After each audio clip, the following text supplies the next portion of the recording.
What's up, everybody? Welcome to the TGIF Podcast, episode number 5. It's a new year. It's a new TGIF Podcast. I'm your host, Ryan. I welcome Mark. Hey, how you doing? This is Megastar Mark. And Greg. Hey, I'm Killer Greg. You can find me at KillerGreg17 on Twitter. Oh, find me at Megastar Mark on the tweet machine. Greg, you stole my thunder. I forgot my intro. You left your thunder on the table, and I picked it up, dude. Don't steal nothing. At least we're not watching Thunder, so let's be proud of that. Wow. Or Thunder, No WCW Thunder on this show. Ever. Damn. Go to WCW TF Podcast. Have you done a Thunder? No, we don't. We have talked about the Duke of Thunder, Stevie Ray, but we've never actually watched the Thunder.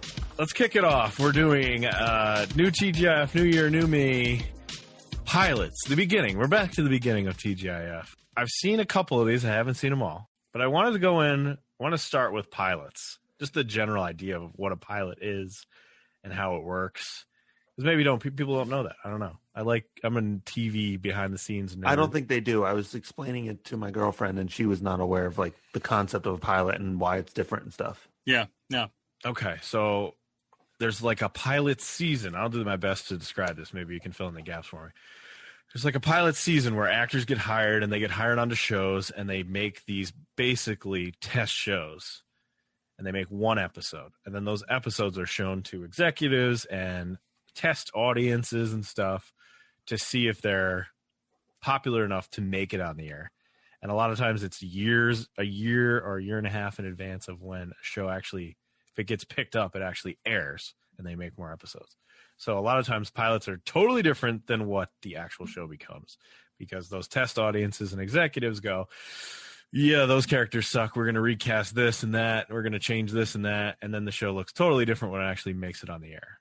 And it is the case in some of these episodes. We've got characters we never see again or we see very little of later. The houses are different. Sets are different. Characters act different. A lot of the cool, fun stuff isn't even there yet in some of them, but that's basically what it is. I don't know if you guys want to fill in any gaps. That's pretty much it. Got it all. Yeah, no, that's pretty. You got it. And it is amazing. It's basically to give a network, to kind of give them an idea, to give them a chance, basically, give a show a chance. And a lot of times, they talk about this all the time. How many pilots don't get picked up that just fade away into nothing? And it's more than I think a lot of people think it is. There's a lot of shows with a lot of even nominally famous people who never get picked up, but they'll always say later, "Oh, I did a pilot for ABC 10 years ago, never made it to the light of day, but it was fun. That's how I met so and so." You hear that a lot, so it's interesting to see the small percentage that actually do even end up getting picked up. I remember Damon Wayans Jr., who is a funny guy. I think it's Damon Wayans Jr., who was on New Girl and. It's super good too, that show. It is a good show. Happy endings. There you go. I was going to say Happily Ever After. I'm glad you came up with that. So he was on both of them for pilots because he was up and coming and and he was funny and people wanted him on those shows. And he got picked up. Both shows got picked up, which is very rare. So he had to quit. He had to pick one and quit the other. So he quit New Girl. Yeah. And went with Happy Endings. And Happy Endings ended up failing in season 2 or 3. Mm-hmm. And New Girl was a success. It actually lasted for a while, and he ended up going back on New Girl. They had to I didn't know that. Him. They replaced him with somebody, and then he came back onto New Girl for a while. As the same character? Yeah. Really? Yeah. So he came back. I think he was a basketball player or something in New Girl, and he said that he went and played in China for a few years. So a gymmer. Yeah, he was lucky enough to get multiple pilots picked up, but yeah, you hear that certain actors go out for as many pilots as they can get, and only usually one or none get picked up. Mm-hmm. Right. What for you makes a good first episode of a show or a good pilot episode? What do you need it to do? Because obviously a lot of them are not great. I wouldn't say people are super. A lot of times I'll go back and watch a show. Like The Office or something, and I'll totally skip pilot. I'll just go to episode 2. The Office pilot's one of the all-time worst. Mm-hmm. Yeah, it stinks. Yeah, right. Yeah. But what do you need if you're watching a new show? how do you judge it, I guess? I think what they want is something sort of generic. Like, here's all the people, here's why we're together. Maybe throw a little bit of a plot at them. But realistically, you just want to introduce all the characters and not scare anyone away. Mm-hmm. Make a few jokes. I think you need to. I think, Greg, you nailed it. You got to have captivating characters that you want to see the next step on. And even if that next step is just the next episode, that at least gets you into the show. I mean, I can tell you an example. Like, I just started watching, and it's been out forever, but I never actually sat down and watched it, but Boardwalk Empire on HBO, right? And great show. It is I'm really enjoying it. Yeah, and that's the thing. The pilot, a lot of times I'll try out a show and everyone's just like, oh, Mark, this is your type of thing. You'll love it. And then I watch the first episode. I'm like, I really got to commit to more because I'm not getting it. That first episode, those characters got me where I was really anxious to keep watching. And that was interesting to me because, like, a lot of times when we watch these trailers for TGIF, certain episodes, and we'll get to it, but certain episodes I think did that very effectively. I'm like, oh, I want to see where this goes now. This is good. We set these characters up. Kind of interesting to see how they play off each other moving forward. Let's see more. Certain ones, when we'll get to it, I'm amazed it got picked up. Because after this first episode, I'm like, how does anyone want to see more of this? So, very good point. I think probably the best pilot of all time is probably the Lost pilot. Yeah. That might be the best hour of television ever. It's so good, and you just have to know what else is happening. Every single one of those characters, like, this guy's interesting. What's going on with that? Right. And then at the end, when the trees start shaking, I mean, it turns out to be the smoke monster, but you're like, holy shit, are there dinosaurs too? There's fucking dinosaurs in this. How much better would Lost have been if it was just dinosaurs? If it was just dinosaurs. Right. Now you mean Dinosaurs, the TGIF show, right? Because I would fucking love that. No, exactly. And then like Earl Sinclair just bursts through the trees. Hey guys, it's me, Earl. Honey, I'm home. Dun, dun, dun, dun, dun, dun, dun, dun, dun, dun, dun. Just Hurley hanging out with Earl. I'd watch an Hurley Earl special. Oh my god, absolutely. They would get along. They would get along. He's like their pet because don't they have like the human beings are like animals in it, so he could be their like nice pet that they've. Ryan, don't worry, we'll get to those episodes. Do not worry, my friend. Oh, maybe sooner than we think. Yeah, I think a pilot, just like a first episode, just needs to do just enough to get you to be like, yeah, give me one more. Just give me one more. That's all it has to do, really. It doesn't have to like knock it out of the park, because if that was the case, no one would ever watch TV. Right. No thanks, I don't like this. It's just like a low bar it has to cross to get to the next hurdle. Which also shows you how bad must those other pilots be not to get picked up. If all you have to do is just show like nominal interest from this show to the next. Yeah. I mean, my God. A funny story. So real quick, The Simpsons, when that first came on, now obviously different because it's animated, but the first one that came over from Korea was so bad. And that was the pilot. The Christmas episode was the first one that aired. This pilot, which was the babysitter episode, notorious for being like shitty animation. The voices sounded bad. They were convinced when they left the screening that this show was going nowhere. It was done. Like they're never going to get picked up. It's horrible, but Fox is like so desperate for anything to fill time. They just signed him for 1 year, and they pushed the pilot like in the middle of the season. It's not the pilot. They're like, no. It's like, this is so bad. It almost killed the series. That's insane. Is a pilot dead? That was the other note I wrote in here. Is a pilot episode over because of the binginess of everything? Like, here's The Mandalorian. We're not really doing a Mandalorian pilot. Here's all of The Mandalorian. Right. Or whatever, Ozark. Like premise, actually, Ozark. I've seen the pilot for Ozark like 4 times. I've never seen the second episode. And I'm like, I think the show's supposed to be good. So I keep going back, and I keep watching the pilot. I can quote it line for line. I think the general concept behind a pilot still exists. You still need to set up your characters. You still need a hook. You still need to catch them. But, the days of like having a different Danny Tanner or having a different apartment or something like that, I think those are gone. Because they just shoot it. They just greenlight and shoot it. Yeah. Right. And I think on a business perspective, there's less risk involved with a lot of these because it is cheaper to make shows nowadays than it was back in, the 80s and the 90s to commit to like a full season. Nowadays, you can it seems like Netflix hammers out a season of everything. They said like, hey, what do you think of this? No? All right, never mind. Like, what do you think of this? Hey, okay, fine. Let's go with this one from now on. So there's less, I think, risk to a network. If they get a bomb, it's not going to like ruin the network. Like, as opposed to TGIF, if they put out like four shows that they're committed to and they were all shit. Now it's just like 1 out of the 4 is shit. So maybe also because a lot of shows are like 12 episodes now, and they used to be like 28 or whatever they are, or whatever it was like in the old days. Mm-hmm. Seasons were very, very long, and now it's like 12 episodes is enough. Or 10. Sure. Was the and Mandalorian you can just 10? tell. I think so. Like Person of Interest, the show I really liked.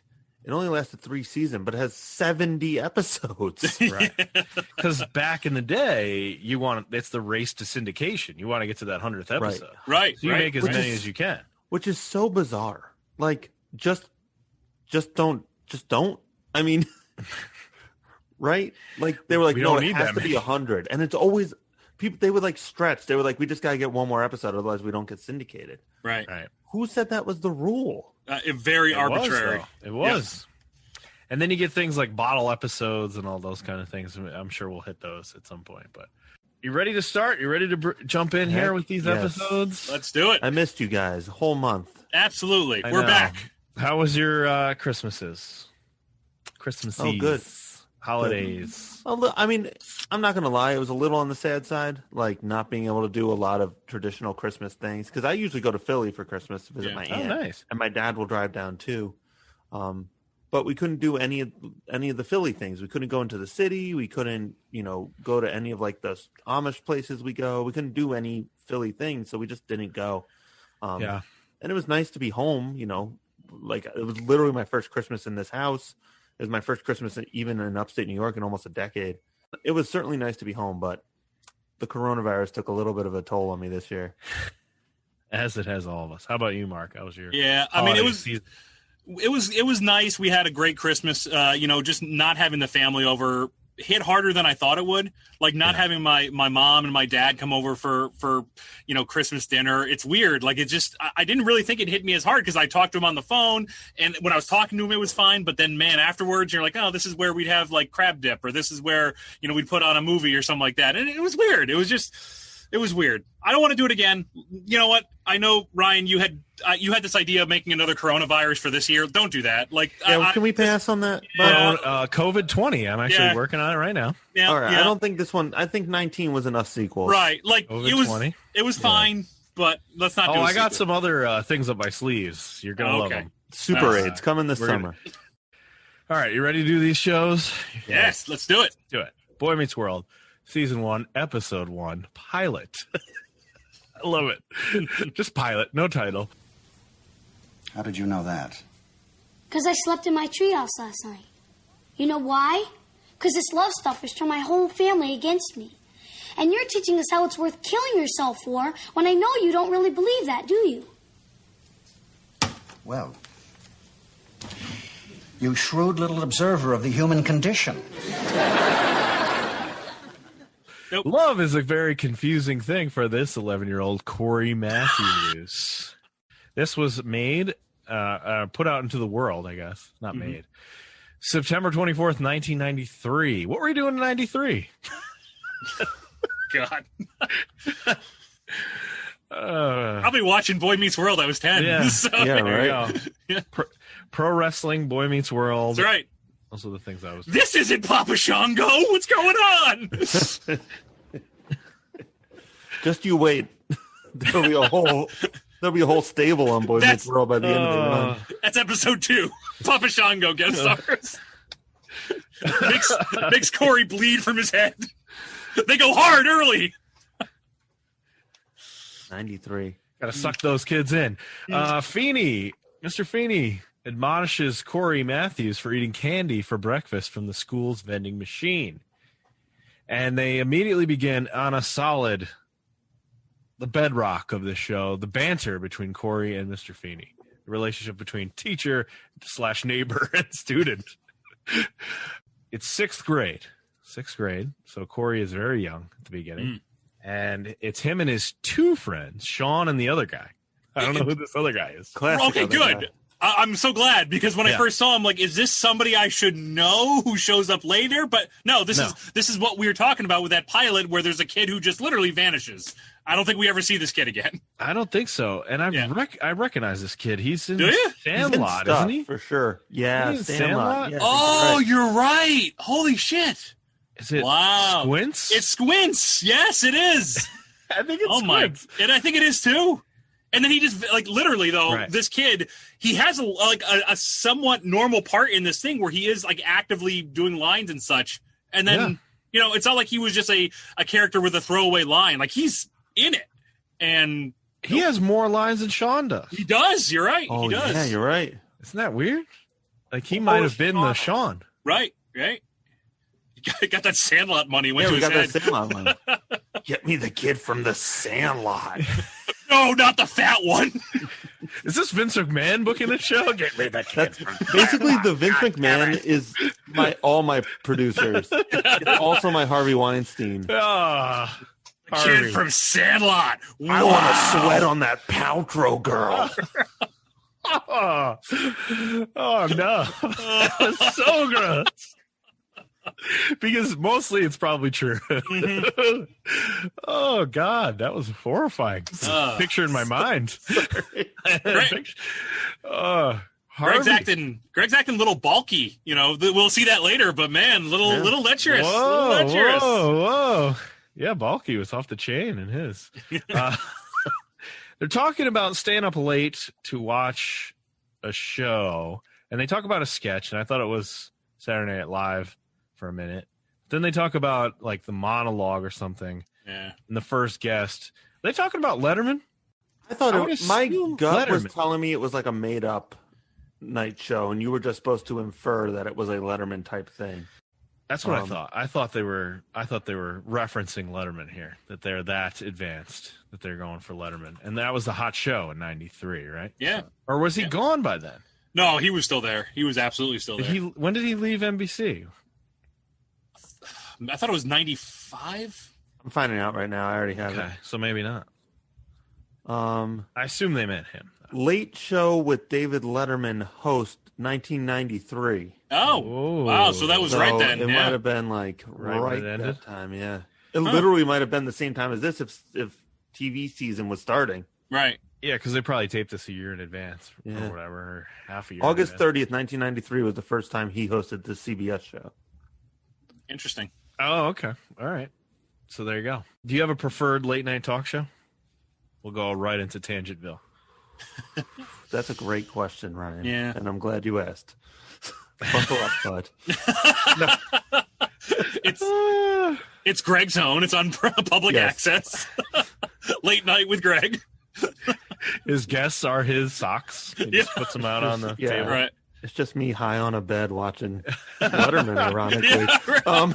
So wait, you're the Eric Andre show? 90 million viewers, though. Really weird. Wow. That's a lot. That is a lot. He pulls in the numbers. When I was younger, I liked Jay Leno because he was the more cartoonish of the two. Like when you're 12, you don't get the wry humor of David Letterman. Right. I actually saw Jay Leno once, like live, which was pretty cool.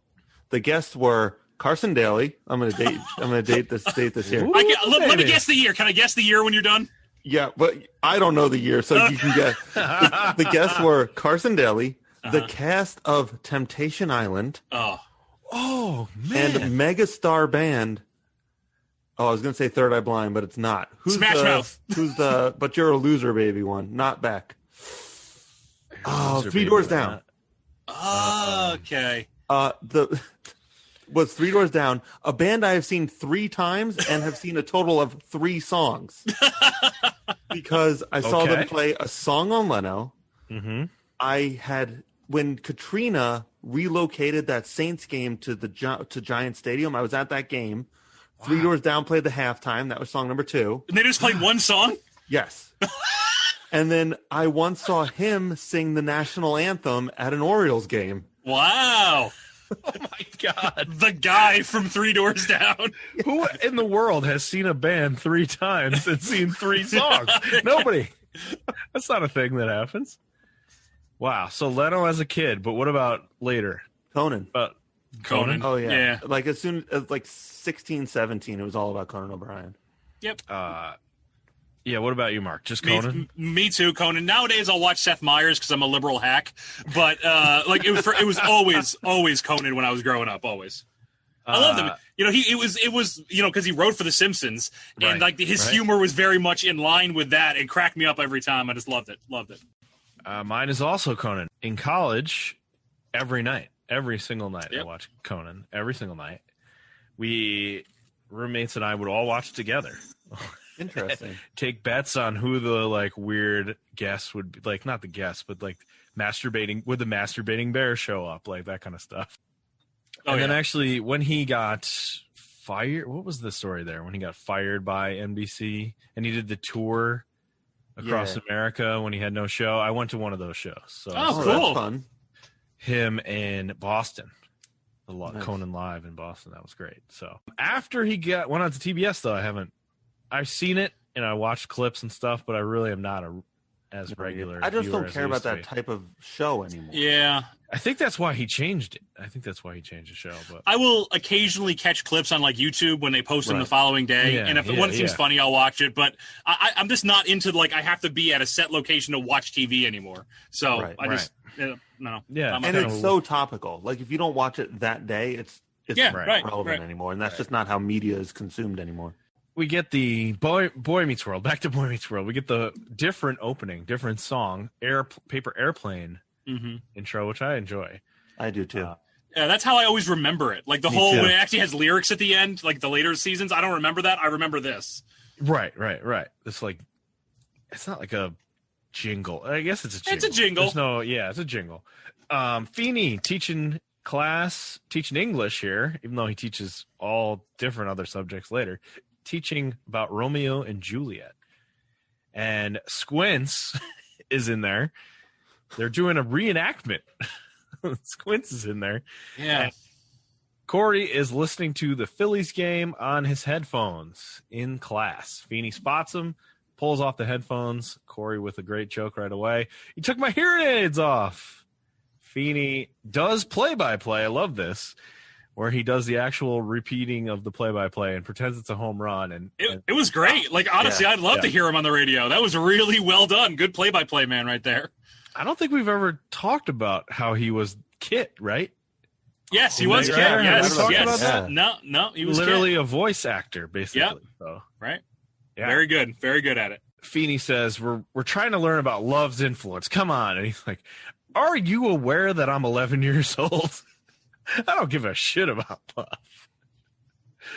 And then Feeney says, "Are you aware you're in detention now for that?" Corey finds out he can't go to the Phillies game because of the detention. His parents already know, which we already know this, because Feeney is their neighbor. So that sucks. Teacher I feel like that's a little glossed over. You're just we know Mr. Feeney because we saw him on the other side of the fence anyway. And you're like, what? Is this as a pilot? You're like, hold up. The teacher lives next to him. Can we go back to that? Yeah, we already know this because we've seen everything. Right. The audience watching this for the first time. Little quick. They do kind of gloss over that, yeah. Corey makes a Full House reference about, I think it's Michelle. I didn't write it down. Next day, Corey's at lunch trying to get himself out of detention, and Feeney is like, "I see you 40 hours a week. I live next to you, so I see you even more than that. Get out of my face." Fantastic. I just want to eat my lunch by myself. He's a little meaner than I remember. Very mean. Yeah. Very mean early on here. I also feel like that's your speech to your own employees, Greg, by the way. I did inform one of them the other day that if he said another word to me, I was going to smack him. Was it Sean? Of course. Come on, Sean. Go sleep in the kitchen. I love how well at 8 in the evening. I love how well you two know each other. Oh, was it Sean? Corey's pissed off because Eric is going to use his ticket to the Phillies game and give it to a babe. Ask her out on a date. And his parents are very excited about this date. They are pumped. A little weird. Yeah. It's a little over the top. I think the parents did not take the correct approach to this. They should have been mad about this, right? Yeah, like they make the point. They were like, Eric bought the tickets with his own money. He can do whatever he wants, which is valid. True, but how? But also, like, if I had 2 kids and one of them promised they were going to take him to a baseball game, not a playoff game, but close to it. Yeah. And then the last minute was like, no, I'm taking a chick. My parental alarms would have gone off there. They might shut that down. Yeah, they might shut that down. But they're excited. They're genuinely cheering this guy on for going on a date. Also, bad first date. My God. Yeah. Bring a girl to a baseball game. An important baseball game. Yeah. Or maybe in general. Maybe a baseball game's a terrible first date. I think it's a bad first date because you want to get to know each other. You're not going to talk during the baseball unless you game, know right? she's like diehard Phillies fan, like headbutts walls and but shit. You're still like, not going to get to know them. Like, isn't the whole point of the first date? She'll just beat you up. The fanatic will save me. I'm all right. Best Also, way to what know if a Philly fan is to take their right hook and see if they got some real oomph behind them. That's how all people in Philly get together. It's just a friendly punch in the punch face, in the and mouth. then they can go on, move on. I told you about the time in Philly maybe I didn't. I don't think you did. I want to hear it then. I was walking down the street in Philadelphia once, and a car pulled up onto the sidewalk in front of me, and 2 men got out and started beating the shit out of a man who was walking on the sidewalk. Oh my God. Wow. Yes.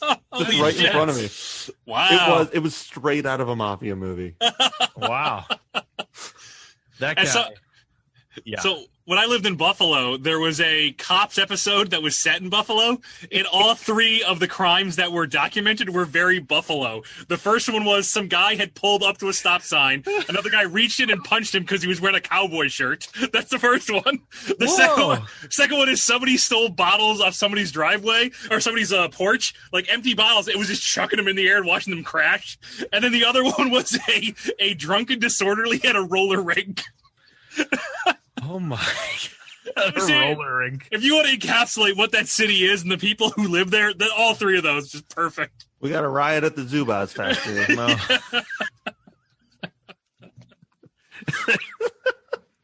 Everybody's fighting in Jim Kelly's front yard to watch him mow the lawn. I know where it is, actually. Corey is so pissed off that he can't go to this Phillies game. So angry. He decides he's going to move out of the house. God damn it. Taking my stuff and I'm out of here. Except for I'm going to go live in the backyard in the treehouse. Baller treehouse, though. Nice treehouse. Well built. Dad does good work. Yeah. A lot of room. Spacious. Mm-hmm. I'd live out there. Everybody's coming out to visit him, So this is he's not full running away here. Because Morgan, his little sister, comes out and says, here, sleep with a doll. It's scary out here. His mom brings dinner outside for him. He's not really out on a limb here, but he's also he got a baller meal for dinner. He got like barbecue chicken. He got like cake. I mean, it was.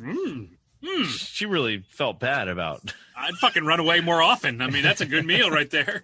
She felt bad about what she had said about Eric's date. Anyway, he spends time creeping on Feeney, looking out through Feeney's windows. Close those blinds, Feeney. He's cooked a fancy dinner for some babe, we assume. And the phone rings, and he gets sad, and then he eats salad by himself. Been there. Corey goes back into the house to steal fresh underwear from his room. And this is one of the things about Boy Meets World, the way that they pick up culture. His mom holds him up and says, what are you doing in our house? And has the Nintendo gun, whatever that's called, the power gun. The orange zapper, The zapper. So she uses that, which I enjoyed and probably loved as a kid when I saw that. Like, the thing I love is on TV. Yeah. Corey's in detention, and he's like, I've been quiet for 38 minutes. Let me out early. Feeney ignores it. He goes and dances in front of him like, oh, look at me. I'm going to get out of my chair. Nothing. Goes into the hallway. I'm in the hallway. Still nothing. No cell. No cell from Feeney. And then he comes back in and says, this stinks. You're not even giving me a reaction. Let me out. And then he says, this love stuff is no good. I mean, look at you. You sad sack. You were alone last night when your date canceled on you. You hate love too. Why do you care about it? And then Feeney is like, oh, it's on. I'm going to teach the shit out of this. We get our teacher moment. And he's like, love is important. Basically, love is important. You wouldn't exist without love. We need love in our lives. And then he's like, I made my point. Get out of here. I can't see your face anymore. I've seen it for 46 hours now, or however many hours of the week. Get out. Corey's back home. He's playing Nintendo. Eric comes in and says, the date didn't go. Imagine that. A date at a baseball game did not go well. And Corey forgives his brother and just says, look, you're a cool guy. Just call Heather back. It'll be fine. And Eric's like, all right, thanks for understanding or whatever.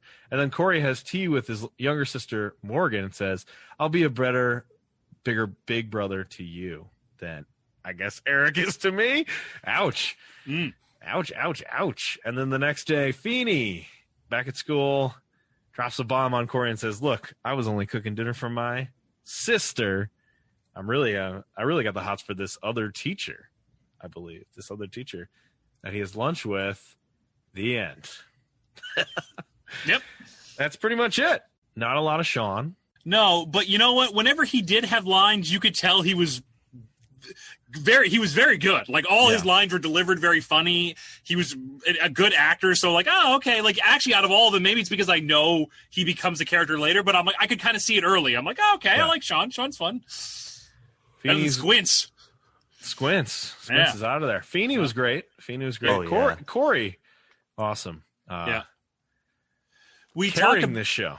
We talked about in the last episode about like the need for might have been a couple episodes ago, the need for a cute kid in all these shows. Yeah. And Morgan's adorability kind of crashed in on itself toward the end. It was a little too obvious. Yeah. I got that. Okay. Like the tea party it wasn't great, but I thought she was pretty funny. Yeah. Her time on screen is very limited too. It's not like she's dominating. Right. They didn't take for one thing. 45 seconds, just put her in a box and fucking sit there. There it is. Hey, everybody, look at this shit. We're back. Don't worry. We'll get to that. We'll get to it. Kid in the box? Anyone? All right. I'm sure Greg has opinions. Oh, man. I tried to keep it out. I tried Ratings desperately. Through the roof.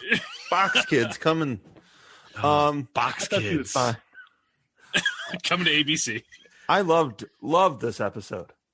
I thought it was very, very good. Yeah. My only very minor gripe is that the overarching problem seemed to be between Corey and his brother, but the life lesson Feeney was teaching had to do with love. And I thought they actually, I didn't actually think they tied the two themes together. No, you're right. If it was an A plot and a B plot, usually they're about different characters so they can learn different lessons. But this was a all Corey all the time episode. And he kind of learned two different lessons from two different people.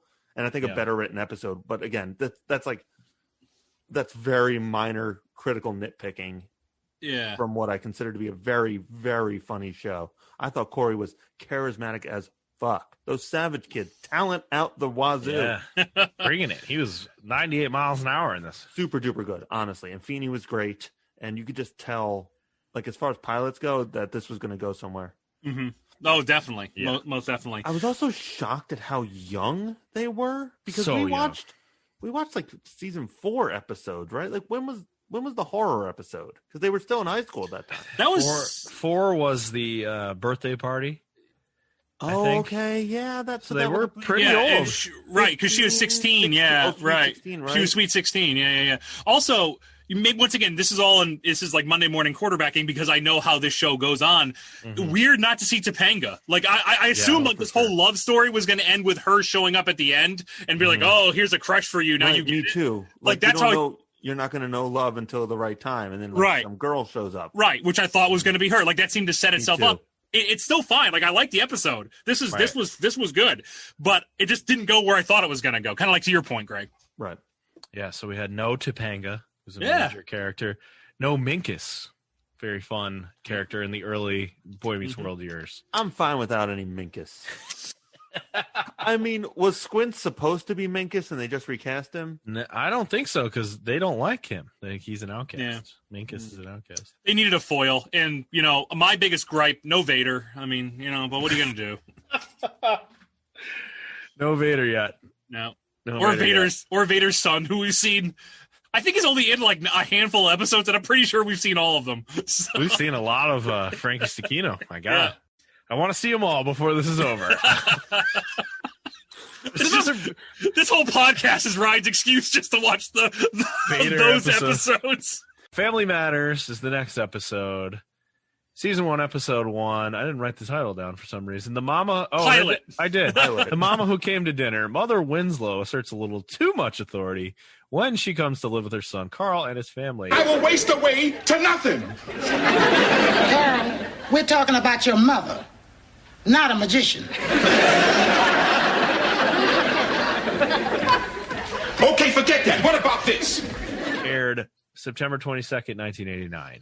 Didn't we get a Perfect Strangers episode where they mentioned that, like, oh, my mother-in-law is coming in to visit? Yes. Yeah, remember that Halloween episode, right? Yes. And I just thought that was weird. I was like, oh, okay, here is this it? All right. Right after that, this happened. Yeah, right. Could have. I mean, it's possible, right? Yeah. I don't know. It could have. They tie together. Perfect Strangers and Family Matters tie together. This is an interesting one. It's very different from what Family Matters becomes. I feel like Boy Meets World was very on point. Obviously, we're missing Topanga. We're missing a few people, but it basically is that for the first 2 or 3 seasons. And Ryan, I texted Greg right after I watched this episode. I didn't let you know about this, Ryan, but I texted Greg about how jarring it was to see the Winslow household and how different it was from the regular series. That was the biggest night and day set change, I think, out of all of them. Because Boy Meets World, that house is pretty much what I remember it. Almost nothing is different. Yeah, and there are other ones that have slight changes to them, but they're close. This was, it could have been like a completely different show setting, and I wouldn't have no idea. It was that different from what I'm used to on the Family Matters setup. Yeah, the front door is not the same. Nope. There's I don't know what you would call it, a foyer, like a foyer. A mudroom or something, yeah. Vestibule, yeah. foyer. This is the Winslow vestibule.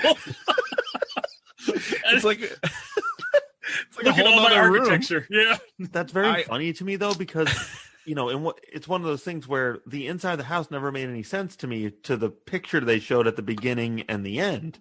Right. Well, the picture they showed at the beginning and the end of this does make sense to that house. Mm-hmm. They just changed the inside. They changed the set. Right.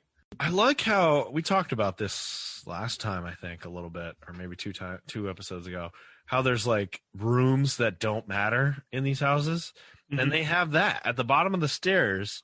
You notice that like fenced off area or whatever that was? Oh, yeah. What was that? Oh, like right. A landing where nothing is. There's nothing there. That doesn't exist in the main show. Right, like they get rid of it. Just stairs that go down. It's not like this weird little. Yeah. What was it for?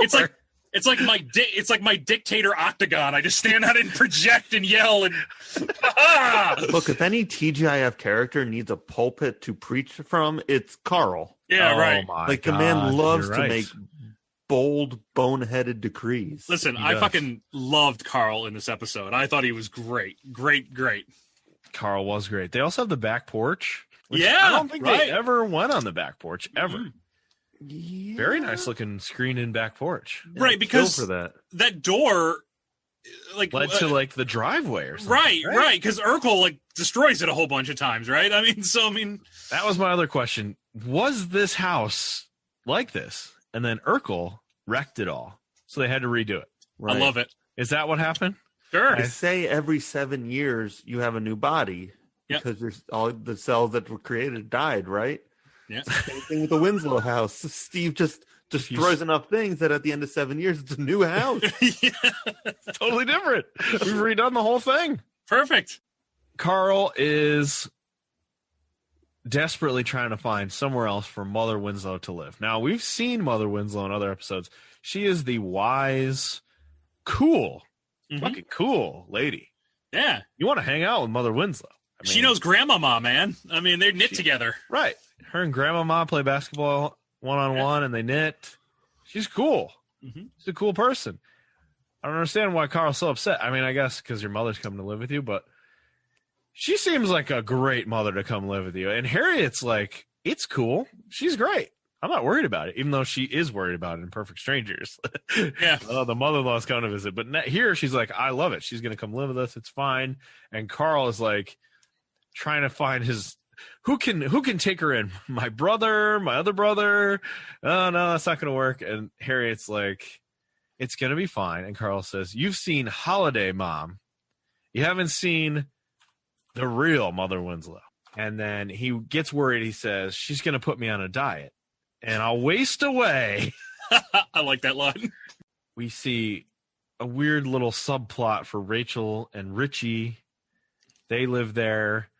Laura, the daughter, is holding the baby and keeping it away from the younger sister. And she says this line, which made me laugh. Don't worry, you'll get your chance later. You're too young. No, she won't. She will disappear forever. She will go upstairs and never come back. Yeah, so that sister disappears forever. Eddie comes in. He's trying to butter up his parents to go to a party and get his curfew changed at 2 o'clock in the morning. He's not doing anything weird. Like, what's the big problem here? I'm on Mother Winslow's side. Like, he's going to go watch some TV at his friend's house with their parents there till 2 o'clock in the morning. I mean, that's not that big of a deal. With no girls and no drinking, and they're watching Rambo. Like, whatever. Like, Oh, right. It was Rambo, right? Right. Yeah. Anyway, who wants to stay till 2 o'clock in the morning? He's supposed to be 15? Down. Get back home a little sooner than that. 10 o'clock curfew on like a Friday when you're 15? Or just bullshit. sleep over. I mean, like, Yeah, I don't know. right. I stayed over people's friends when I was 15. Like, Yeah. Whatever. We're definitely debating the very silly semantics. Carl is a cop. He figures out the real reason that he wants to extend his curfew, and he says, book him, Dan, which is a funny moment. Funny exchange. Harriet. Mother Winslow arrives, discusses all the famous people she knows with her granddaughters, including, they ask her if she knows Prince. And she says, yeah, the Prince of St. Paul, because she had mentioned, like, the Queen of England and stuff. Oh, yeah, I know the Prince of St. Paul. So she is fucking cool as shit. I thought it was weird that, like, they sent Rachel to pick her up. Like, I thought Rachel was, like, when I first saw that, I'm like, oh, is Mother Winslow, like, her mom, too? No, it's not. Rachel is Harriet's sister. So they just sent, like, your sister-in-law to go pick up your mom? Just seemed weird. Just seemed very strange to me. Well, I think I know why. Because Rachel's a novelist. She doesn't have anything real to do. Yeah, I don't remember that at all. She doesn't work. She's a novelist. Eddie appeals to his grandmother, and she's like, oh, I'll get you out later. Come on. Smart kid. Grandmas do. Smart kid. Smart move. Yeah. Mother Winslow's pissed about the cooking is taking too long, and then it's going to be meatloaf, and she's mad about that too. And then Harriet, very funny moment, because Harriet is way different. She is very understanding and nice in this, and in Perfect Strangers, she's laying down the business. You think? Queen of sass. I thought she was kind of nasty in this. She says she's already fed up with Mother Winslow demanding shit. Has it even been a day? I can't keep track of time. Rachel talks about her novel she's writing, and Harriet says the novel's fine, but then you got to get rid of that shark problem, because she had a shark eat the main love interest. That went on a little too long. Too many of those. Yeah. Okay, we got it. Laura goes and asks Rachel if she thinks Dad is going to throw Mother Winslow out because he's so pissed off. And then Rachel says, because everyone... Get out of here, Mom. Go live on the street. To the streets of Chicago with you. Rachel explains how when her husband died, Carl was like, come and live with us. So it's not going to happen. I like that. That's how they explained why she was there, though. Like, that was actually kind of like a natural, like, hey, do you remember what happened to me? I'm here because your dad cares a lot. Okay, cool. There we go. That explains why Ants is around all the time. So fine. Right. Well done. Well done. Carl's mad. He's talking about all the shit that's gone wrong, but he mostly seems mad about a favorite chair. She keeps sitting in my favorite chair, and she takes the head of the table at the dinner table, and he's pissed about that. We know how he's very territorial, that Carl. Do you have a favorite chair? Are you a favorite chair? Is that over? Like, my father-in-law, great man, has a favorite chair. He will let people sit in it, but he does have a favorite chair, and you will give it up for him if he comes to the room and be like, have your chair. It's part of the thing, but I don't have a favorite chair. I think I would. I'm definitely a type who would. Yeah. You think you want? Yeah, you like I have anybody in that thing. I have like a spot on the couch, and like I get upset when like someone's in that spot. The only reason I don't have a favorite chair is because I don't have a chair. Is that because is that right, because that we don't have great chairs? Mine. Like I love this chair that I'm sitting in, but it's my computer chair. No one's going to sit here. Right. Like it's my desk. Yeah, I'm talking like big leather lazy boy kind of chair. No, if fast forward to 20 years, you bet your biddy I got a fucking chair. My dad's the same way. He's got a chair that has been his for 20 years, and God forbid if anybody else sits in that other than him. So, but he's usually just there. Like the minute he comes home, he just slumps right into it, so there's no chance. You know, it's not like he can get there anyway. You can't find an opening. He's just no. I do have a spot on the couch that I do like, though. I will say that. Like I do have a chair in my living room. It's more like the cat's chair than anything else at this point. So I never get to sit in it anyway. So, but there's a spot that I like on the couch. I don't know. I guess I have a spot on the couch I like. Back my old place when I had a really shitty couch, I had a spot that I liked. And I sat there so much, nobody else ever sat there, that I literally broke the couch in that spot. Wow. Like the springs broke in the spot. It was like an ass divot? Yeah, all right. There was a giant butt crater, and I had to get a new couch because I sat in just that spot every day for like 4 years. So. It was well loved. But if someone else sat there, I wouldn't get upset about it. It's like, okay, whatever. I'll get it back. That butt shape isn't there for me. You wouldn't stab a motherfucker like Greg would. I'm pretty sure they were stepping. Yeah. I do believe they were stepping. Yes. Yeah. Right. Stepping. Yeah. Can you not? Oh, you can. Okay. All right. Well, then I guess it's on. And then they dance. This is an official dangerous challenge. One of my favorite movie moments of all time. I love it too. What's this? This is an official challenge. It's dinner time. Eddie walks in wearing a bolo tie. We've talked about his clothes. The way they dress Eddie, wacky as shit.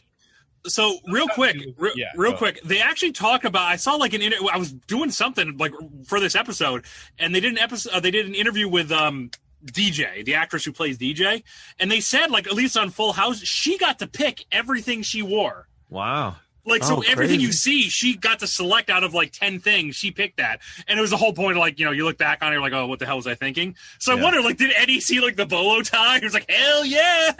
That sounds like something Eddie would wear. He's got a fashion sense that is very bizarre throughout the whole thing. He's got suspenders on. He's got all kinds of weird shit. He does not look like just a regular kid. Like, no. At all. Anyway, bolo tie, Eddie comes in and Carl has to say grace.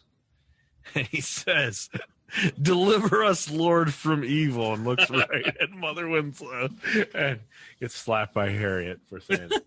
And then Mother Winslow works on extending Eddie's curfew, and Carl's like, you can't come up here and change the rules. Like, what are you doing? Trying to undermine me in my house. What are you doing? And then he says that she's power hungry. She just wants to take over everything. And Harriet says, like, you gotta go talk to her. She's out of control. And Carl doesn't want to do it. And Harriet's like, she's your mother. Go do it. So he has to go have the hard conversation on the porch. And they eventually patch things up. And then, fantastic scene. This episode is underwhelming for me. Spoilers. But Carl goes up to talk to Eddie, who now lives in the attic. And that's something we didn't know. We knew he lived in the attic, but we didn't know why. So he lives in the attic so Mother Winslow could live there. Very nice. But he's up there with binoculars looking in on some chicks or whatever. Peeping Tom in the attic. Well, Carl comes up and learn that sex things are fine in this world. Like everyone's like a mild sex perv.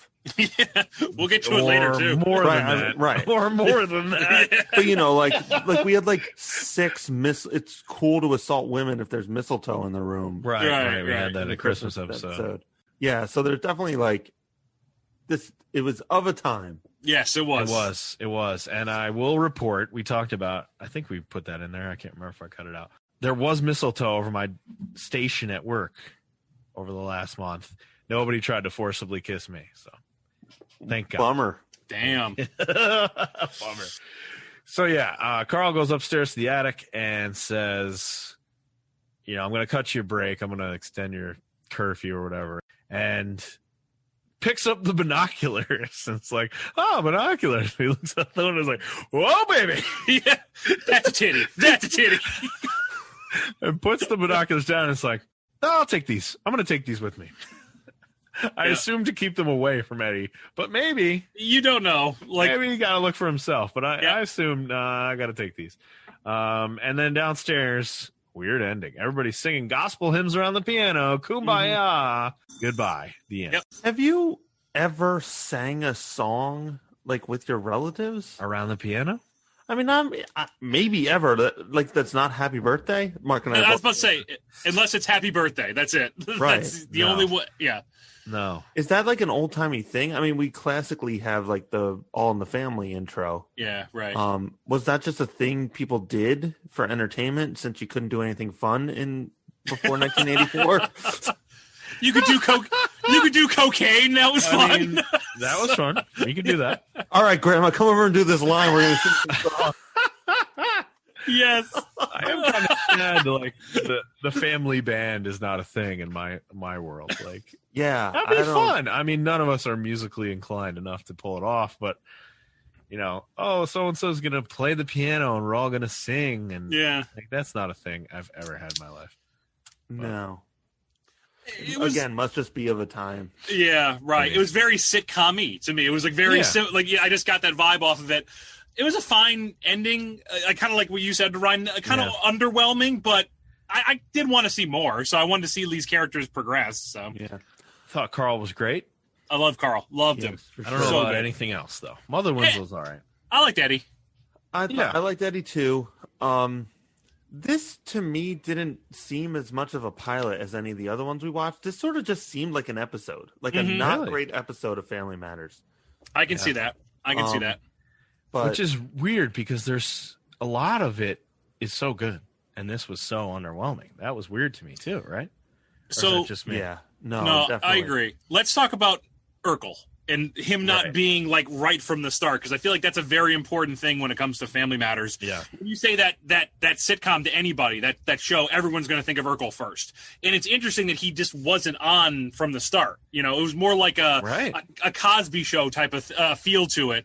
And then they threw Urkel in there, and he could fucking had a time machine and could change bodies and all this other weird shit that happened later, right? And good point. It's a very different turn. This is such a normal episode considering later there's just like family. robots and robots later. And a puppet comes to life and kills them all. Yeah. He can fucking turn himself into another person. Yeah, right. Oh my God. So I didn't think about that, but you can feel it's a big void without him in it, right? Yeah, it definitely feels weird. It definitely feels weird to see it in him just not being anywhere. And I guess he shows up somewhat early, though. He's in the first season, right? I think he's in episode 2. I'm pretty sure. Is he? Okay. Yeah, okay. Well, and it's more neighbor, like, comes and annoys you and goes away. Right. In the first season. Doesn't become, like, the ultimate. I think in season 2, after the popularity, like, oh, we got to give him everything. Mm-hmm. Like, more of this shit. Give me more. Oh, the Urkel, God damn it. I want that kid to turn into another Urkel. Wow. Oh, the producer voice is fantastic. Send him to Disney. Hear me out. What if there's a fucking puppet Give that of himself? Love it, boss. Oh, God. Whatever you say, Mr. Eisner. Put him on Full House. What if he was on all the shows? Oh my God. This should not be as fun as it is, but it's so much fun. The new producer voice. All right, that was Family Matters. Very weird to not have Urkel in there. Very weird. All right, Step by Step, Season 1, Episode 1, September 20th, 1991, simply titled Pilot again. While vacationing in the Caribbean, Frank and Carol get married, and they return and have to deal with conflicts between their children. Hey, guys. Glad to have me back. We're out of cereal. Oh, here's some Fruit Loops. Might need a chisel. Hey, I have gone a week and you kids forget the rules. Never leave a dirty dish in the sink more than 4 days. It's okay. When I go to the store today, I'll buy some more dishes. So we get the full-on setup of Step by Step and why all these weirdos live together. Theme song is the theme song we always got, Step by Step, but we have some new people. Or I guess people in it that no one remembers. You said you didn't remember Karen, Mark. Did you remember Grandma and Auntie? Nope. Not even remotely I remembered them. I didn't even remember there being a salon next to the garage. Like, I had no idea about that either. Talk about houses with differences. Yeah. This has some. We start on Frank's house. We've never seen Frank's house before. And as you could imagine, he's a single dad. His house is a fucking disaster. We've got a spoon literally glued inside a bowl of cereal that hasn't been cleaned. And he's like, all right, kids, I'm off to work. Like, good luck fending for yourselves. I'm out of here. Child Protective Services should have been called. Like, that was a real shithole. Yeah, like I imagine while he was on vacation, there was just no adult supervision. Right? Okay, that was the question I wrote down. It looks as though he went to the Caribbean on this thing, which we're going to talk about a lot, and let the kids just do whatever. Yeah. It's like, whatever, you guys watch JT, yourselves. you're in charge. Yeah, Brendan, you're in charge. Brendan.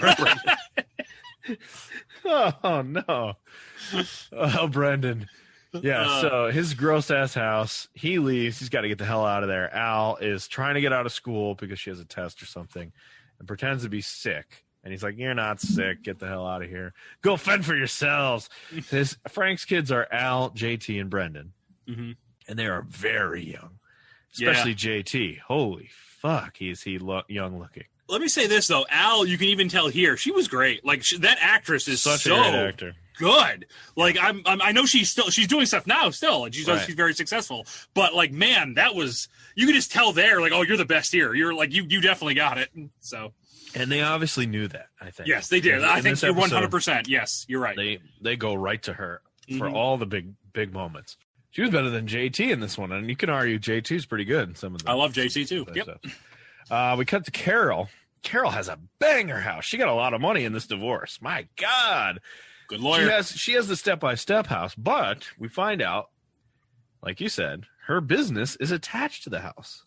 In a weird kind of way, because we've seen Step by Step. They walk out the kitchen. Yep. And that's where it's not a garage. It is a garage, right? There's like a little garage. And then there's that overhang where Cody parks his car. I was saying, the Cody van is usually, the Cody spot is right there. Yeah. He parks under that like awning or whatever that is. But then there's a door that leads to nowhere in the kitchen in the other episodes, but it leads to a full beauty salon in this one. It's like, whoa, where was this? I think later it becomes later it becomes an apartment for Dana. For Balky. Get him away from Dana. Oh, Jesus. Anyway, so she goes into her attached salon. It's a big ass salon. She goes into her attached salon, attached to her house, and Aunt Penny and Grandma grill Carol because she definitely went on a sex vacation. Most definitely did. Mm-hmm. She's got that sex glow about her. What? Something I've literally never seen. Me neither. What made them think? Hold up. What made them think? You have the three kids on each side. You have Frank, you have Carol. What made them think they needed more like people in this damn thing? Like this was way overbooked. Like what could Grandma have possibly brought to this? Obviously nothing. Yeah, right. It was just, they were tacked on and they didn't need to be there. Absolutely. Aunt Penny is like, she met a man. Aunt Penny looks very different than Carol. She's a, I don't know, just a regular looking woman. Yep. And Suzanne Summers is like a supermodel. Right. So that's very interesting. Frank comes in and he's getting his hair cut by Carol. And she says, I'm going to go get coffee. You want to come help me? And you always say yes to those questions. Mm-hmm. And he goes in and they start getting down and dirty. Yeah. So much so, she keeps saying, like, okay, back it off, Frank. Because Frank is hot to trot. Mm-hmm. Always. Yeah. He's hot. But I like how that's consistent. Like, all the episodes we've seen. Yeah. He has taken his erectile dysfunction pills. Yeah. He's ready to go. Right. And I like how she's like, oh, no. We got to slow it down. I want a divorce. She says at one point, like, we're married. I want a divorce. Like, whoa, that's shocking. But he's like up on her. And at one point she just like pushes her hair back. Like, oh, here you go. Go ahead. Yeah. Like, I'm going to let this happen. Mm-hmm. So they get dirty. Frank. It's a miracle they didn't gorn in the kitchen. It's a miracle they didn't put on those costumes. Where do you get a Gorn costume in Jamaica? They found it. They Absolutely. found the one. Right on the beach. Come on, man. That's so made of hemp. Frank says, let's not get divorced. Come on, you're being crazy. And then she's like, oh, okay, it's great. And he reveals that he stalked her, basically, thanks to travel agent Velma. And he's like, I've made a mistake here. And she's like, that's amazing. I love it. Like, I love that you stalked me. Like, okay. She's totally cool with creep Patrick Duffy. Frank basically says, like, let's pretend we're not married and we'll date for a while, in quotes, and then we'll get married again and everybody will be comfortable with it. Good plan, Frank. Nicely done. So he sets up this family barbecue get together where he's going to bring his kids to meet the other kids. And they come over to the house and we see the weird front area of the step-by-step house that doesn't exist in the other episodes. The other vestibule that's also a little strange. Yeah. Right. It's not there very quickly after this. We find out JT and Dana hate each other from school already. They go to school together. They're rivals. They hate each other. I like that. Yikes. That's not going to go well. Barbecue time. Aunt Penny figures it all out when Frank lets it slip that he wished he had stayed in the Caribbean or something because he's stressed out about the kids fighting with each other. And then a great moment, talked about how great Frank is in this show. Great moment here where he's cooking the burgers. And we've seen he's a slob and just kind of a hot mess. He's cooking burgers by throwing meat on a grill, spraying them with lighter fluid, lighting them on fire until they burn, and then pouring a jug of water on them so they'll cool off. Fantastic. Aunt and Grandma have awful banter. Al accidentally squirts ketchup on Karen's dress, and so she's a fucking massive prick. She makes a big deal out of it, and then a full-on food fight breaks out between all the kids. And Peggy outs that both of them were in Jamaica, and JT is like, oh, I get it. You're going out with this bimbo, which pisses Frank off. What a thing to say about a nice woman. Right? God damn. And Frank is pissed, and he's like, we're actually married, you son of a bitch. And ruins the whole plan. Oops. So now the Lamberts are going to move into the Foster's house because the Lambert house is fucking awful. I like how they just leave it. Yeah. Like the next day, they're like, fuck this place. You know, insurance claim. We didn't clean those bowls. We're out of here. We left those for the next one. They move in with the Fosters because it's a fucking banger of a house. It's a kick-ass house. Of course you're going to move in there. Oh, yeah. And Al, of course, they're gross. The Lamberts are gross. So Al has a pet pig. Brings a pet pig in, and everyone's freaked out. Yeah, you shouldn't bring the pet pig. Come on. That's a weird one. Right, weird. It is. That's a stretch there. Come on. Frank has no idea who the other kids are. I love this. He's messing their names up. Yeah. And they're like, my name's Dana. It's like, yeah, whatever, Daryl. Very funny. I like that. The next morning, Frank doesn't show up for breakfast. Gotta get that Gordon costume off. It's insane to me. Nothing makes me happier than someone cooks me breakfast. Oh, God. He's got a breakfast cooked, doesn't show up for it, just leaves for work. Al's like, I don't feel good. And he's like, too bad. You're going to school. You fake it all the time. And he leaves, and Carol's like, I think something's up here. You look kind of weird. You look a little pale. I'm going to take you to the doctor anyway. And good thing they did that, because Al needed her appendix out. So they're at the hospital, and Frank is like, wow, what an asshole I've been. First, I didn't show up for breakfast. Now my kid had almost had her appendix burst, and I poo-pooed it. What a shithead father I am. And then Al comes out of anesthesia or whatever from surgery and asks for the bimbo, being Carol.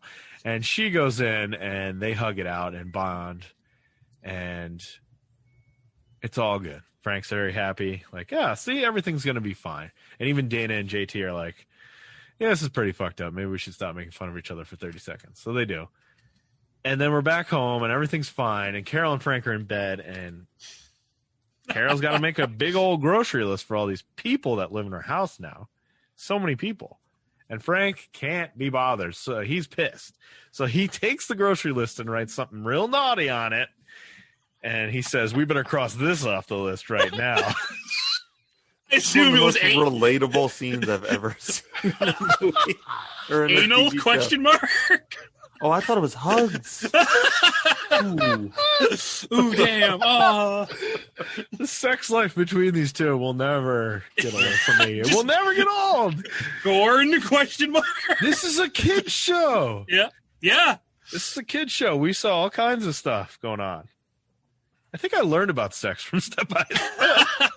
There's a chance. Patrick Duffy taught you sex.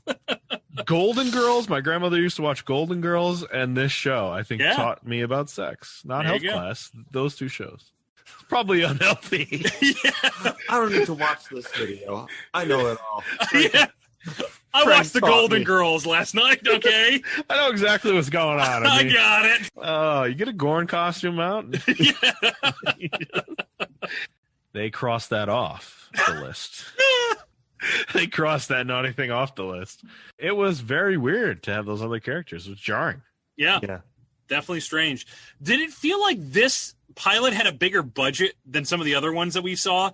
Like, we had like weird like outdoor shots, different angles, like stuff you normally don't see. Yeah, maybe. I felt like there was a lot more money in this one. There was like a crane shot. You got it right.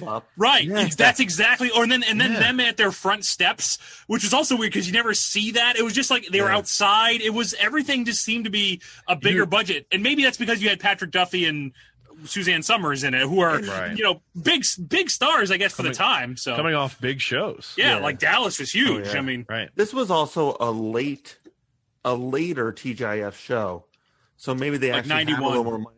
So it's like, well, we know this is a successful block. Let's make a good show for it. Yeah, it was 91. There's no way Dinosaurs was cheap. Yeah, like by this point, they're spending cash. Right. They knew what they had, and they knew the formula here. Mm-hmm. Yeah. Right. New Brady Bunch. Done. Yeah, it is new Brady Bunch, basically. With just a lot more sex. I mean, that's basically what I don't remember the Brady's getting it on. Yeah. It was implied. I loved this. I really enjoyed this episode. I thought this was, I mean, we'll get to it at the end, but I really I like how they set this up. I was interested to see more. I wanted to see how the kids interact with each other, because you got the sprinkling of it with like JT and Dana, but you didn't get a lot of the other ones interact. I wanted to see how that went. Patrick Duffy was fucking charming as shit. Suzanne Summers was fine. Is awesome in this show. Right. He's so good. So good. Yep. He's so good. Suzanne Summers is great in this episode. She is. She's good. great too. For sure. But I mean, everything Patrick Duffy does makes me laugh. Right. And like existing. I just want to see him exist. JT, the actor who plays him, great character. Dana, great character. You know, Al, great character. Brendan, forgotten. But like, I mean, who? Yeah. Yeah. It missed Cody. It definitely missed having Cody. Sure. Yeah. But it was very well set up and put together. Yep. I thought the premise, the two crappy extra characters drag it down for sure. Right. 100%. Anytime they're on screen, it sucks. It just like stops it dead in its tracks. And I'm sure audience testing was like, oh, those two characters are no fun. Fucking turning the knob all the way to the left. Like, nope. Get them off screen. Yeah, very interesting. All right. Moving on to Perfect Strangers. Greg? Yeah. It's your time. Wake on up, Greg. We're ready. Go. I got some surprises for you this time, though. Wow, all right. Strangers way. Oh, yeah. Turns out it's even better than I. No. Turns out it's even more perfect. Yeah, I will say though, between the last episode and this one, like of our show, I've been watching a lot of Perfect Strangers. We know. You sent us so pictures. good. You did. You actually did send us pictures. Yeah. It's important that you know what I'm doing. If you could just send us a picture every day of what you're. Yeah. Well, so just to give our listeners a heads up. Just to give our listeners a heads up. So Greg initially sent us a picture of him reclining watching Perfect Strangers. Right. And then Ryan did the same thing, showing us, that he was watching Perfect Strangers. I didn't get a chance to do the joke, but I was going to do it as well, but have you watching Dinosaurs, which is, you all know, the better show. I'm surprised that didn't happen. I know. I had it and I never went through with it. Damn. As soon as you started saying that, I thought, oh, that for sure happened, right? Mm-hmm. I forget 1 month ago, things were a lot different. All right, so Perfect Strangers, Season 1, Episode 1, Knock Knock, Who's There, aired March 25th, 1986. Mm-hmm. I was 1. Larry's job is threatened when his newly arrived cousin helps him at the store. Am I looking up Larry Appleton? Larry Appleton, that's me. Larry! I look everywhere for you. I walk the streets. I search the alleys. I say to everyone, have you seen Larry? You don't know how many people have never heard of you. Very long open here. Very long open. Holy shit. Never noticed this before. I don't know if he's in all the long opens or in the short ones, but when Larry leaves the house, he has the one brother who gives him like a cool guy high five, who's wearing sunglasses and like reclines on the fence when he leaves. You just saw Risky Business. I was laughing at that dude.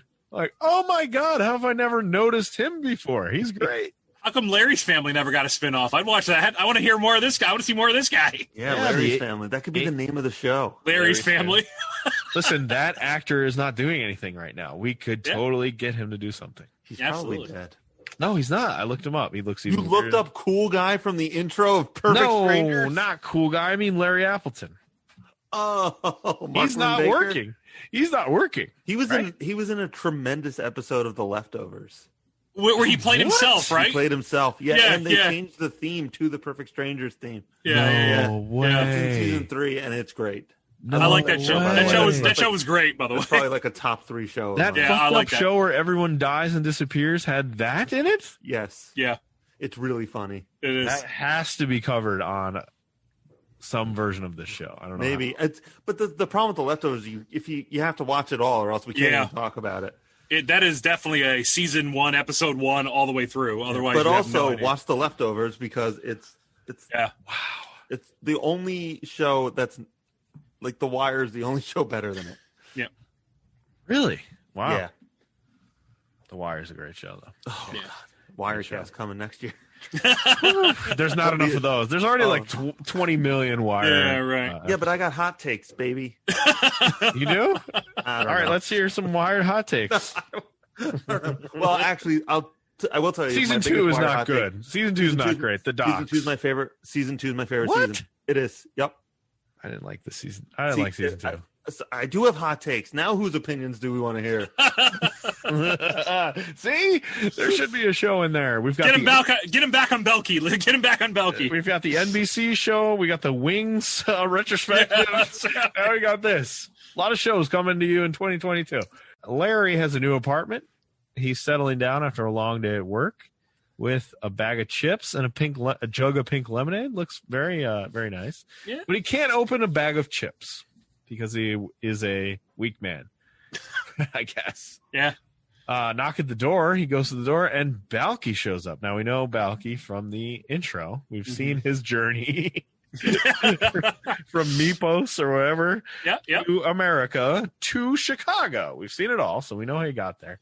He shows up, and he says, "Cousin, I'm your long-lost cousin. I'm happy to be here in America, home of the Whopper," because he knows certain things about America.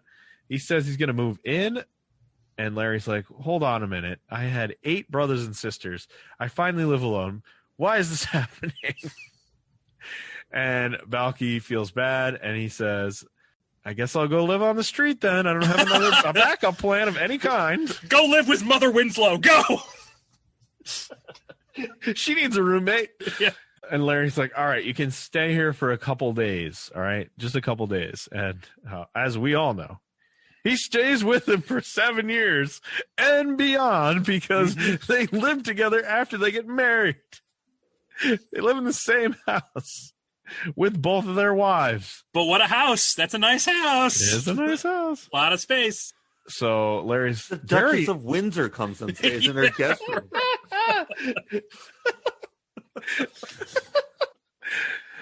Larry's a lot nicer to Balky in this than he is later.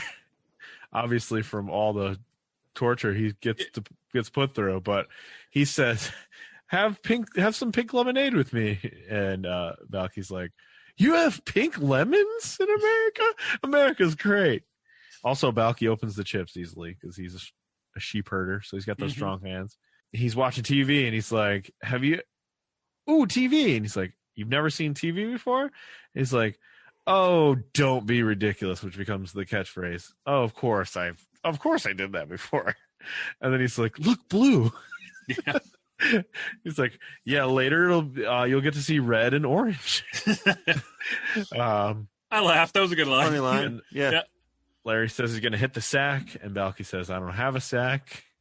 Balky the next morning is looking for jobs in the paper and says, "There's no jobs for sheep herders here in the city of Chicago."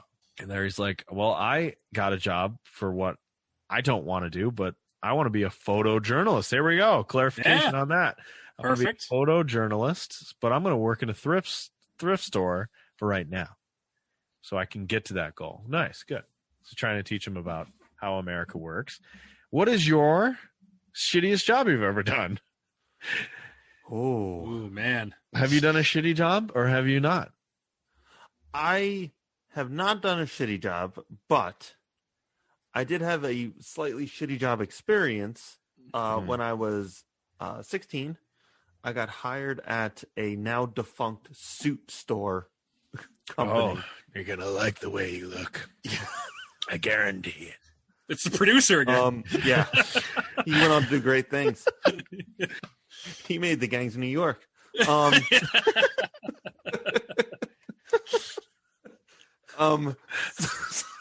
Sorry. He did above average things. Actually, I'm going to tell you 2 quick stories. All right, go. I love it. So I got the job from the suit store. The guy was like, "All right, well, you're going to need a suit." So I just found a suit in my closet. I was like, "Okay, I'm going somewhere in this suit." Showed up in this awful blue 3-piece wool suit. Nice. And he was like, "You're going to need to buy another suit." I was like, "Oh, okay." He's like, "And also, you're going to sit in the back and do training for the next 8 hours." So I sat in the stock room of a suit store watching videos in a 3-piece wool suit. Oh my God. For 8 hours. Horrible. Oh, that's bad. So I finished and he was like, "All right, cool. Call me next week and I'll tell you what your schedule is going to be. Don't forget to buy that suit." Luckily, I did not actually buy a suit for this. So 3 days later, I called him. I was like, "Hey, when do I come in?" He's like, "Oh, actually, I wasn't supposed to hire you. You're too young. Oh my God. And also, I can't pay you for those 8 hours." Oh my God. Ouch. That sucks. So that was awful. Wow. And then my other secondary, this was a very peculiar experience. There was a performer I wanted to see who only did festivals for a summer. And he was performing at Gathering of the Vibes, which is in Duanesburg. It's like a mini Woodstock. It's a hippie festival, like the Allman Brothers and James Brown were headlining that. I also got to tell James Brown that he couldn't park somewhere. Cool. What? Yeah, it's all the same story. I need to hear all about that. That's literally the story. Okay. All right. He tried to park somewhere. My job at the moment was to make sure people didn't park there. You did your job well. God. Don't let anybody park here. Not even Listen up, Godfather of Soul. Who do you think you are?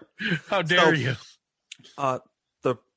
My friend, her uncle knew the guy whose farm this festival was on, because tickets were like $300 because it was like a weekend thing. I couldn't afford that. Right. So he got me a job working security at this festival. Oh boy. So it was me, my friend. We're both 17 at the time, and all of the local biker gangs was the rest of security.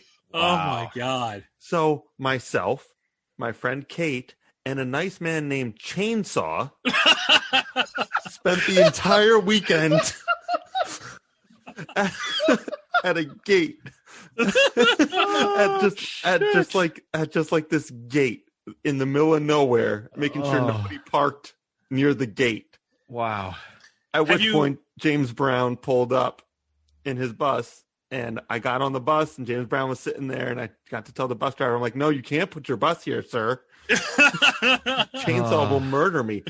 Literally the entire weekend was just stories of Chainsaw doing cocaine and getting into fights. Wow.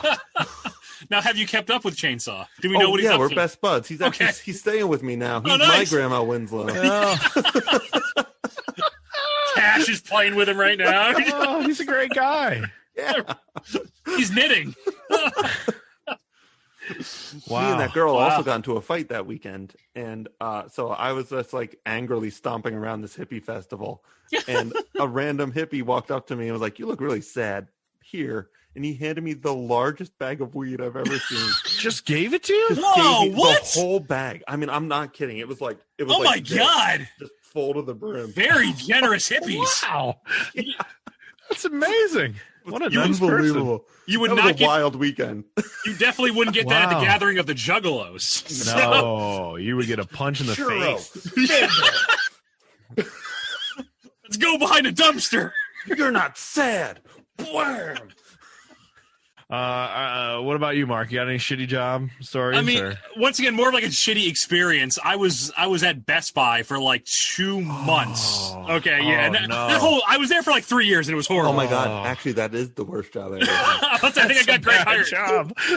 Oh no! But, so I was there for 2 months, and because of the turnover, it's just retail. Nobody wanted to do this job. I got promoted to like a computer manager within like 2 months of me starting there, and not because I was good. I was the only one left standing. That was basically it. And so they gave me they gave me the role. I had like a team of 9, and I'm like, okay, well, I guess I'm in charge. My first day I was supervisor. I got on the floor, and a drunk customer showed up, was mad that he had to pay like $30 extra, which he didn't, by the way. I don't know where he got that from, and punched me in the jaw. Whoa. Like legit teed off and punched me square in the jaw. And I told him get out, right? Because I'm like holding my fucking face, like trying not to cry, and like I'm trying to get him out of there. He goes out. He gets into a fight with the guy up front, the LP guy, into another fist fight. They roll out into the the street, right? He comes back the next day with his wife, who's like apologizing because she didn't want us to like sue him or something like that. I have no idea who the fuck this guy was. I could never sue him if I wanted to, basically. But she made him come in and apologize. I'm like, I don't fucking want his apology. Get him out of here. Child. Yeah, right. I came back to the guys afterwards. I'm like, it's my first fucking day, guys. You got me punched by a customer. Oh my God. Yeah, oh my God. That is amazing. Right in the jaw. Right in the jaw over a fee he didn't have to pay. He was just drunk and confused. So, wow. Let's say, Greg, your supervisor at Best Buy cried. That was fun. Yeah. Well, he was an asshole. Wait, you were at Best Buy too? Yeah, I got him hired. Mark got me a job there, regrettably. Yeah. Fuck you. Yeah.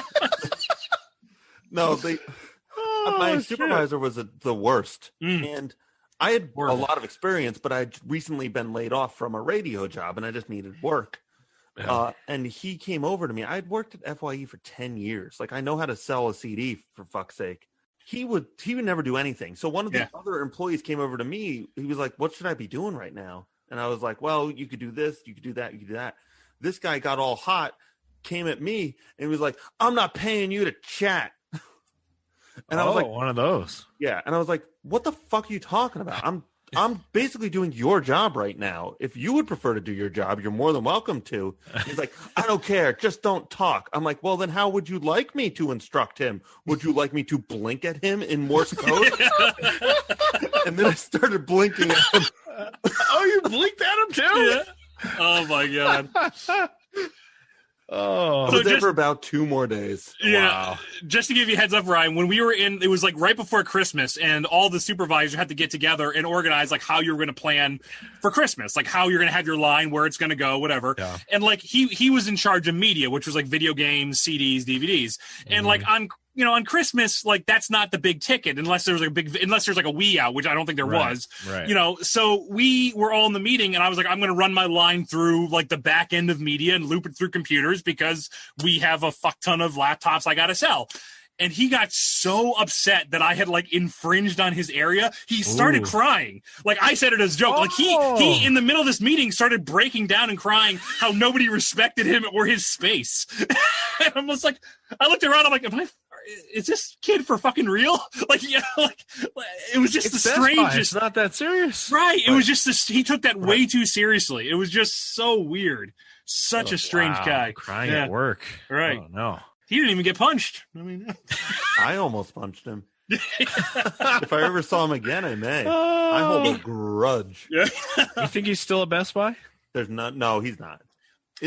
No, he has like he left because he had like a gas station that he was running or some shit. I don't know. Wow, he's like up in the world. Married into it. I don't know. I'm married into a sitco. It's great.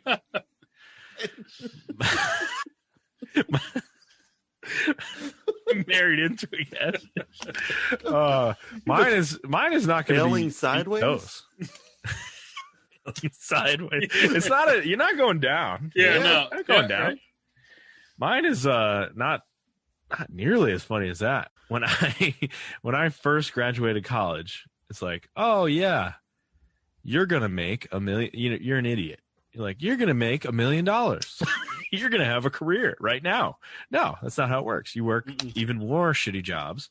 So I thought I was gonna be this, do media, do all this stuff, and I had this communications degree. So I applied to where I eventually worked for like 7 years.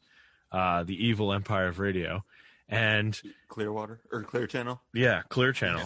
And they hired me to do on-site engineer producing or whatever. So it was like, if you go somewhere, you set up the crap and you set up the mics and you turn it on for the people. And it's not a hard job, but you gotta have to like know how to do some of this stuff and know the equipment or whatever. So like, okay, fine, whatever, I'll do this. And then I'll eventually, it's me, I'll get promoted immediately. Fine. No, not the case. So I had no idea what I had walked into. And they're like, okay, so you're going to do these producing things, which were fun, but you also have to work this other like 20 hours to like make up the gap. I'm like, okay, well, I'll do whatever. I'll do anything. Like I just got out of college. I'll do whatever. And they're like, okay, great. So you're going to go mow the lawn. Oh, shit. At the transmitter site. I'm like, oh my God. What? I thought I was here to do like, engineering and stuff, like setting up computers and like, they're like, no, we actually need somebody to mow the lawn at some of these places because it gets so long because nobody ever mows it. I'm like, okay. So this became like, it got worse and worse and worse. It's like, so I would do this producing shit. I would come back and have like my nice clothes on. Then I have to go out and mow a fucking field of grass. That's or awful. Plow a driveway. Oh, dude, that sucks. And I knew I was in trouble. One time I knew I was like, oh, this is fucking so bad. I've made a huge error where they had me. There was like, we need to paint this tower. Like, okay.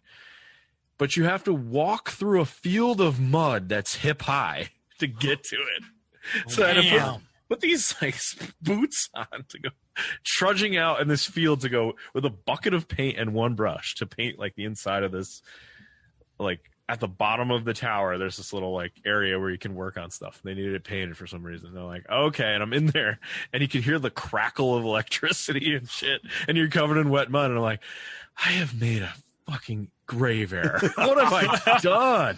I feel like they literally hired you for manual labor and then threw you the occasional producing gig to like pacify you. I have a college degree, and 5 minutes ago I was with Jeremy Shockey at Giants training camp, and now here I am about to be electrocuted because I'm covered in mud. That's a lateral move.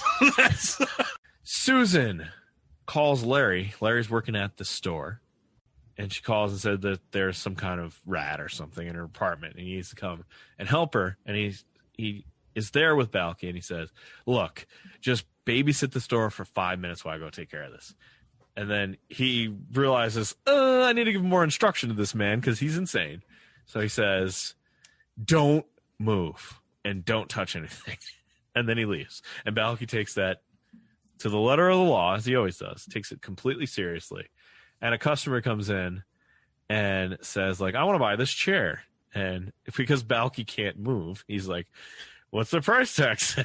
And the guy's like, well, I mean, what does that matter? Don't you want to haggle? So he haggles and sells the chair off screen. And then we get the next clip is him doing a dance. He's so excited. He's dancing to, what is the song? What's Love Got to Do with It? He's singing it and dusting the store. And Larry comes back in and says, okay, hopefully you didn't destroy anything. He's like, no, it's great. I sold all kinds of stuff. I sold a chair. I sold this and that. And Larry's like, wow, can't believe you did that. And he's like, yeah, here's $45. Like, Larry's like, yeah, none of that. That's like not even worth one thing. Like you did a terrible job. And the boss comes in and Balky tries to explain why he did this and why he's why he could be valuable, why he shouldn't fire Larry. And he's like, well, I cured my grandmother's fucked up finger one time, so that means I can fix things. The boss says, fine, you need to fix this old radio. And if you do, you can save Larry's job because he owes me a lot of money. And then we cut to Larry and Susan. Is Susan in this show a lot?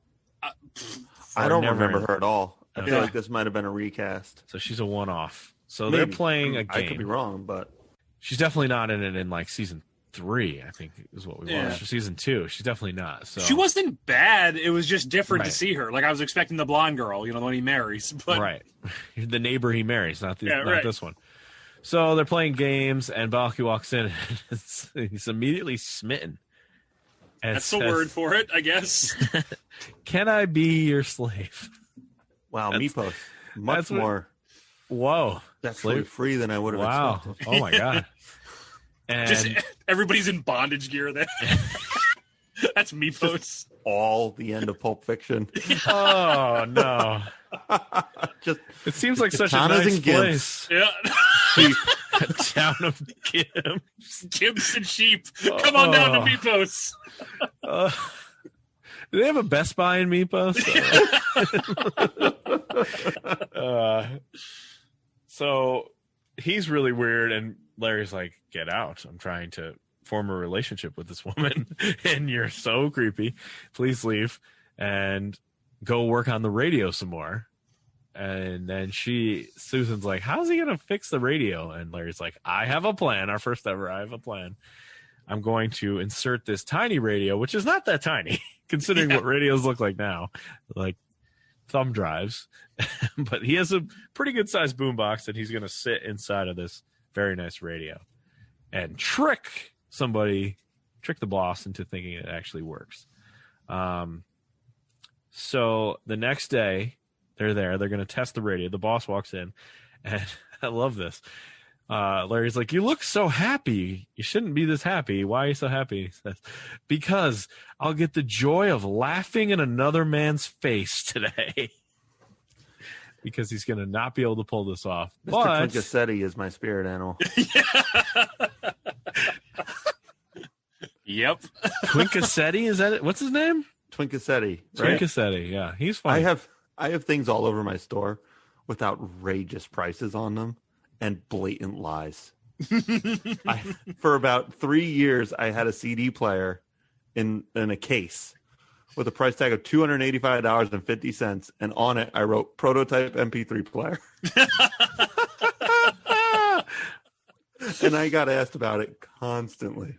Well, I always remember when we were at that con and we found that one card on the ground, and then we had, I think somebody signed it, didn't Ty sign it or something like that? Oh, yeah, and yeah. You had the price of like $500. It was $1,000. And someone came up to me and asked, they said, who signed that? And I said, oh, Brad Pitt did. And they said, who's Brad Pitt? And then I pointed at Ty and said, that's Brad Pitt.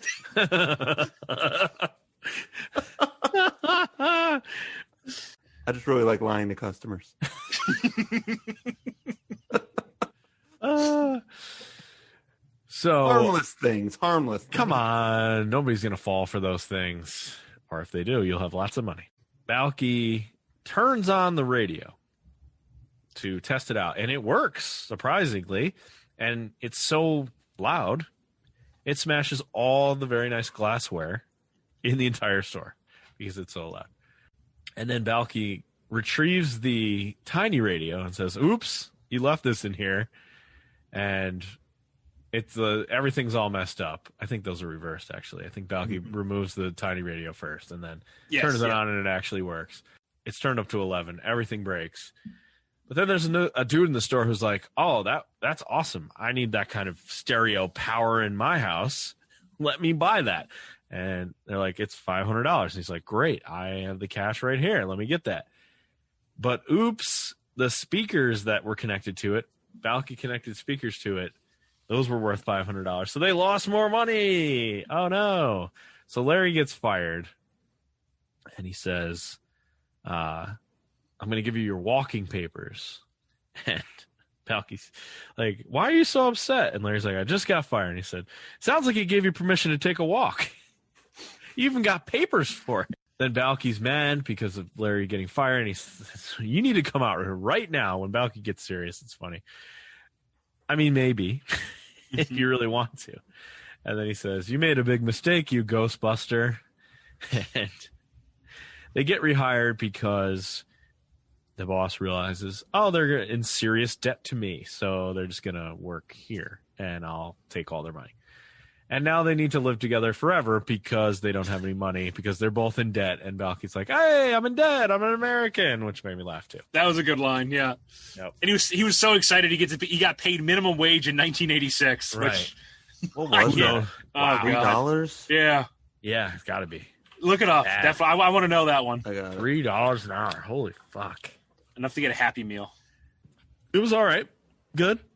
It set the stage, which is kind of what we needed it to do. Yeah. You know, I kind of like the and I know they don't stay there as long as I mean, I know they go to the newspaper, but I kind of like the junk store type of feel. Yeah. I feel like there could be a lot of like potential there for customers who walk in and kind of build off of that. So I kind of like that a little bit. I mean, fucking Balky's hilarious. He's great. He was great. Even though he got a little, like that whole scene with Susan was a little weird, but he also showcased off a lot of physical comedy there. And you could tell like that was his forte. So that was cool. Right. Fine. It was fine. So minimum wage in 86 was $3.35. Wow. Called it. Wow. Yeah. My goodness. Wow.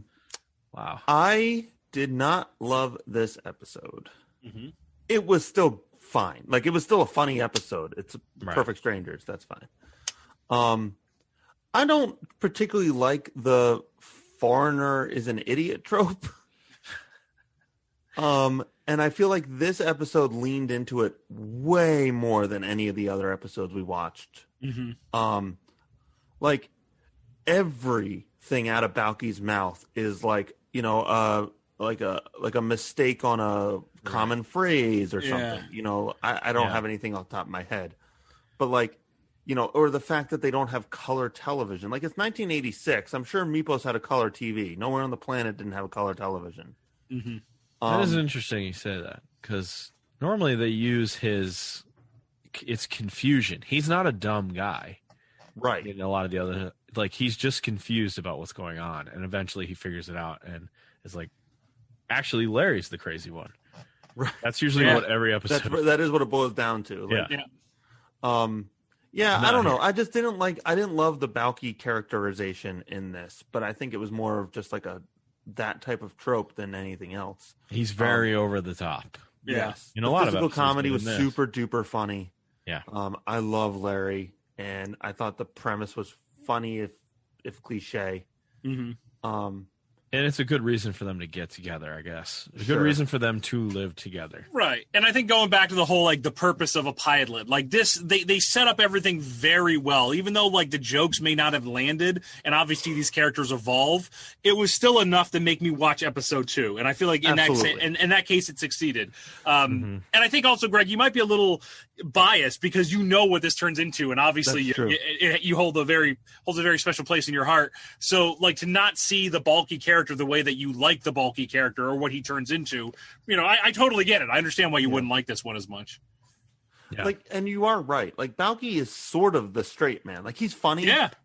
And I know they sort of trade straight man back and forth. But the comment you made about Larry's really the crazy one. Larry kind of wasn't the crazy one in this. Balky was. Right. Larry's and very normal. That's not the relationship I want. Right. But I think that says a lot about the show too, that these characters do evolve. You know, unlike some other sitcoms, they kind of remain the same. They don't really adjust over the years.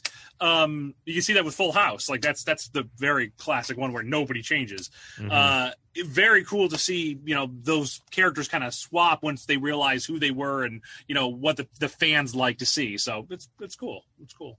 All right, let's move on to the final show of this episode, Full House. And I said last episode, we're not going to do Full House. We might not do Perfect Strangers. I don't know.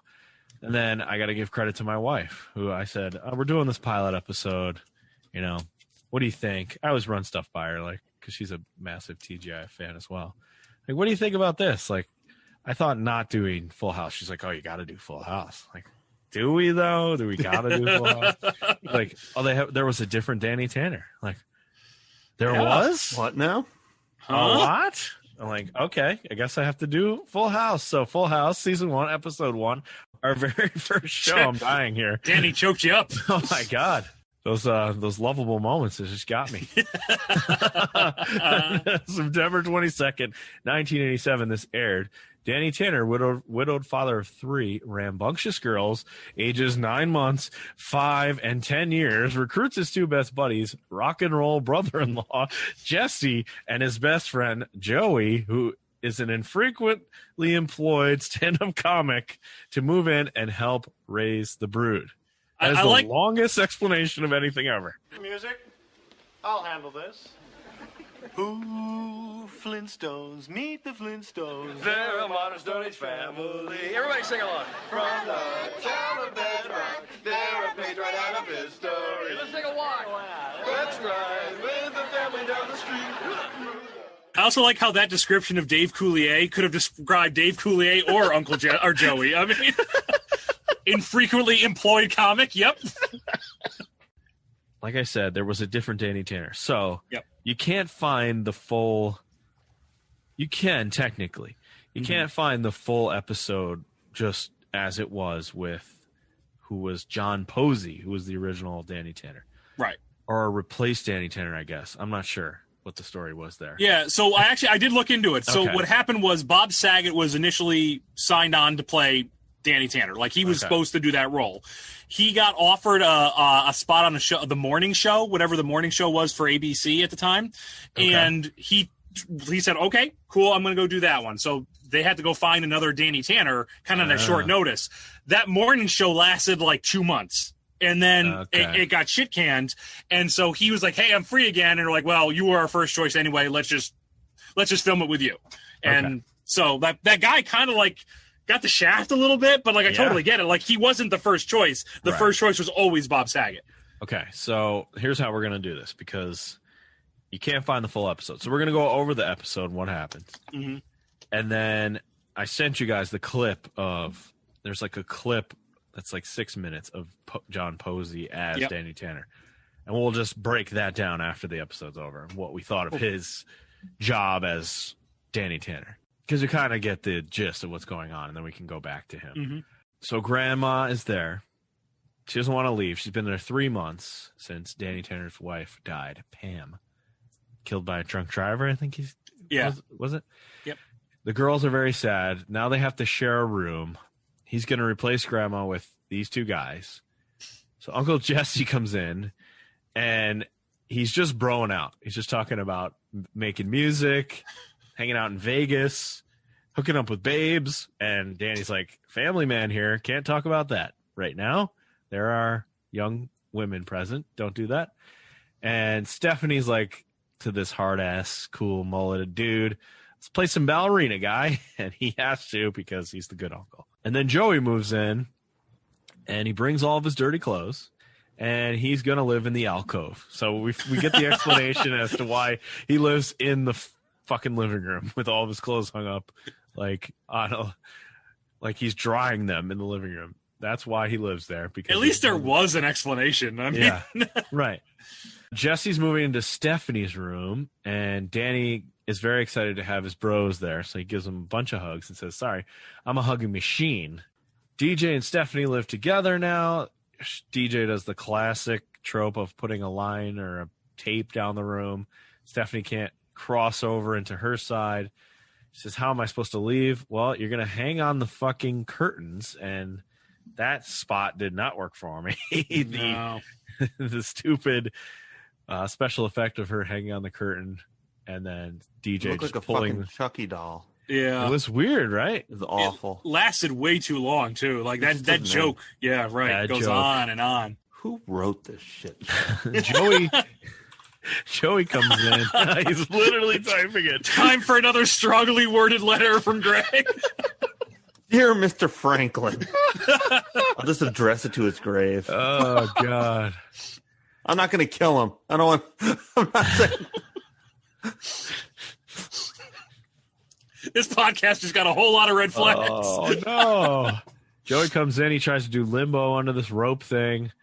Danny's like, sorry, guys. I'm leaving you in charge with this chaos. I'm a sports reporter. I guess he wasn't a morning show anchor yet. I'm a sports reporter. I gotta go to work. And then the guys are told they have to watch the baby, and they have zero baby. They have nothing. They have nothing for this baby. They got nothing. They got no baby skills. Yet they got to watch this baby.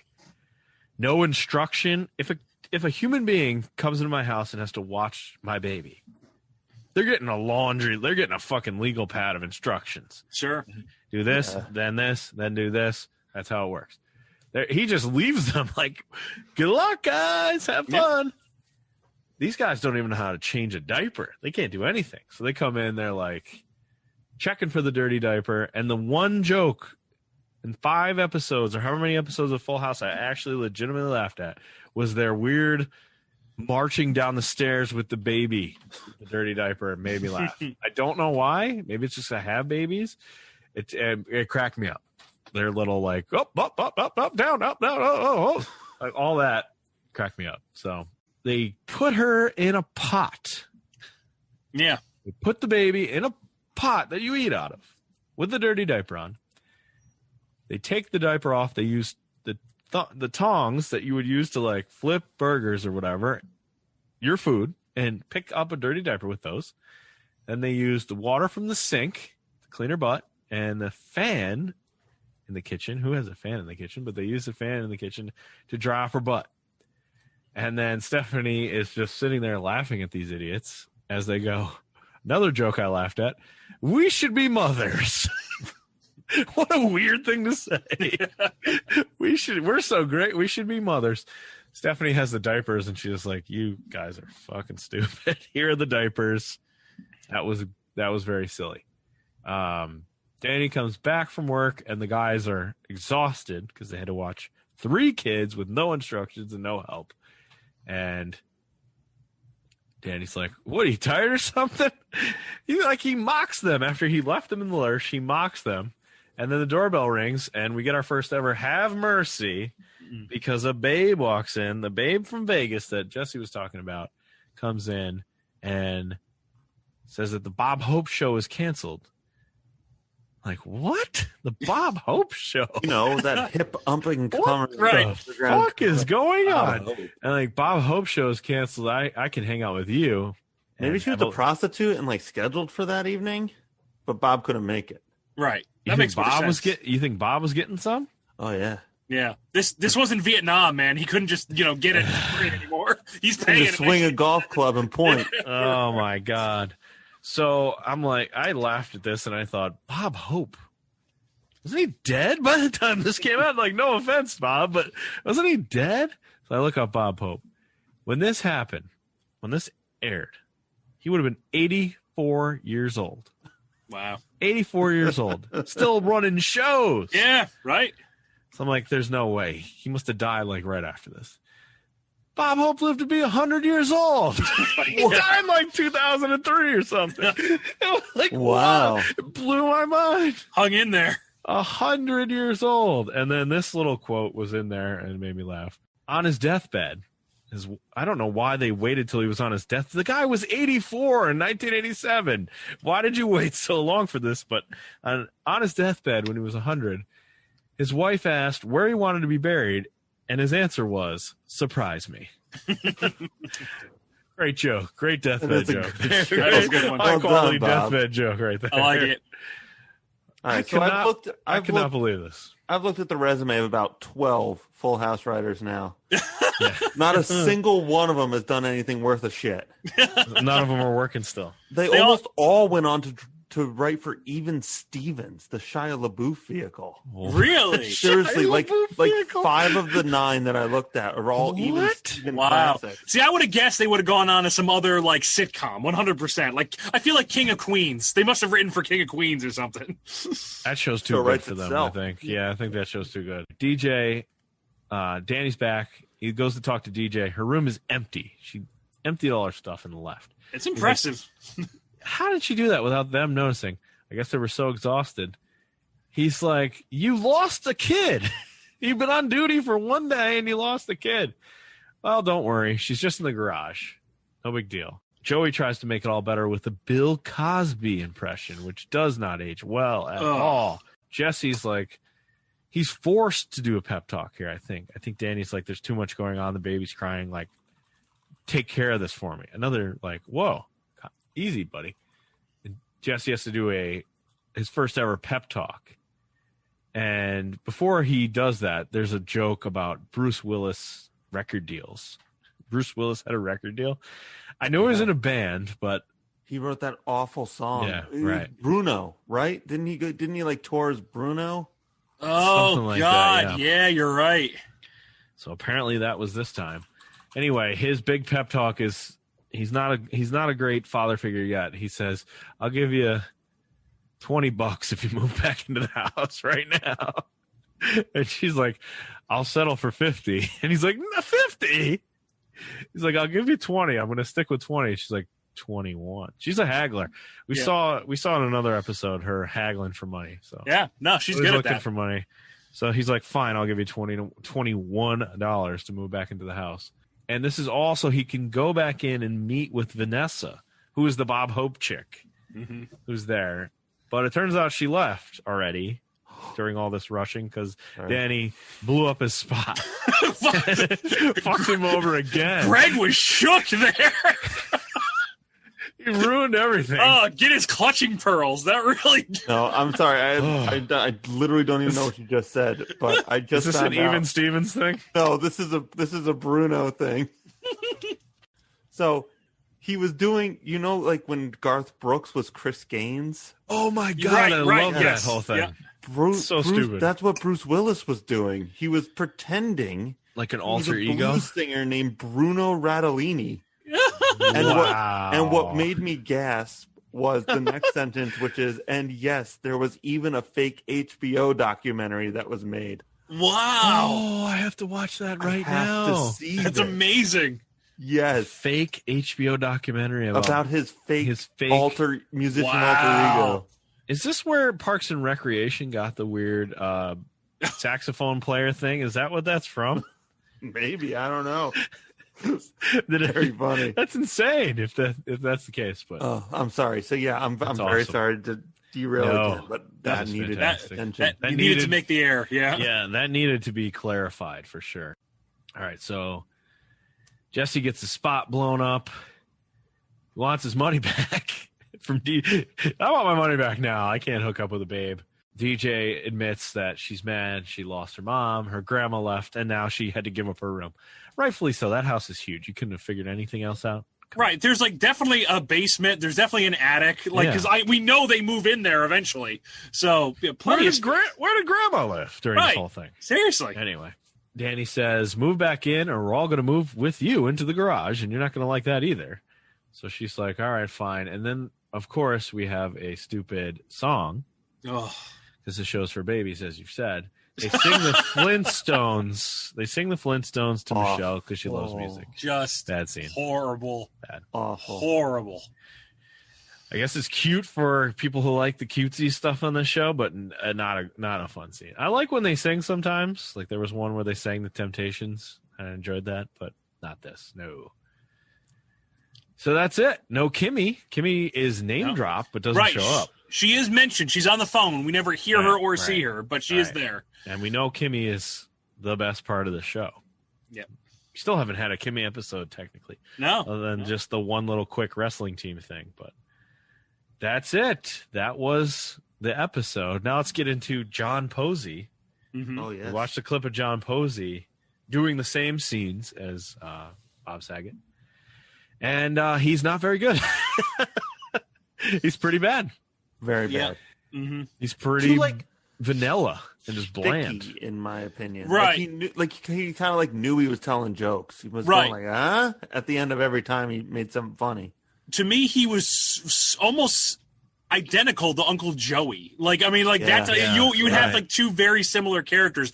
And when he was there, I got a very distinct, maybe because you had Uncle Jesse, Uncle Joey, and this guy, a very clear Three Men and a Baby vibe out of all of this. It was very apparent. I got a very Gutenberg vibe off this guy. So it didn't land, Yeah, for sure. Yeah, that's definitely what they were going for. Yeah.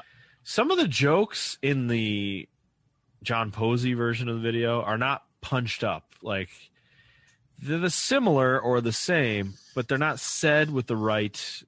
There's obviously some tweaks that happened because the jokes are not landing in the John Posey video, but it's weird. Yeah. But yeah, he is not Bob Saget Danny is he plays it very well. The show is not great, but he plays that character.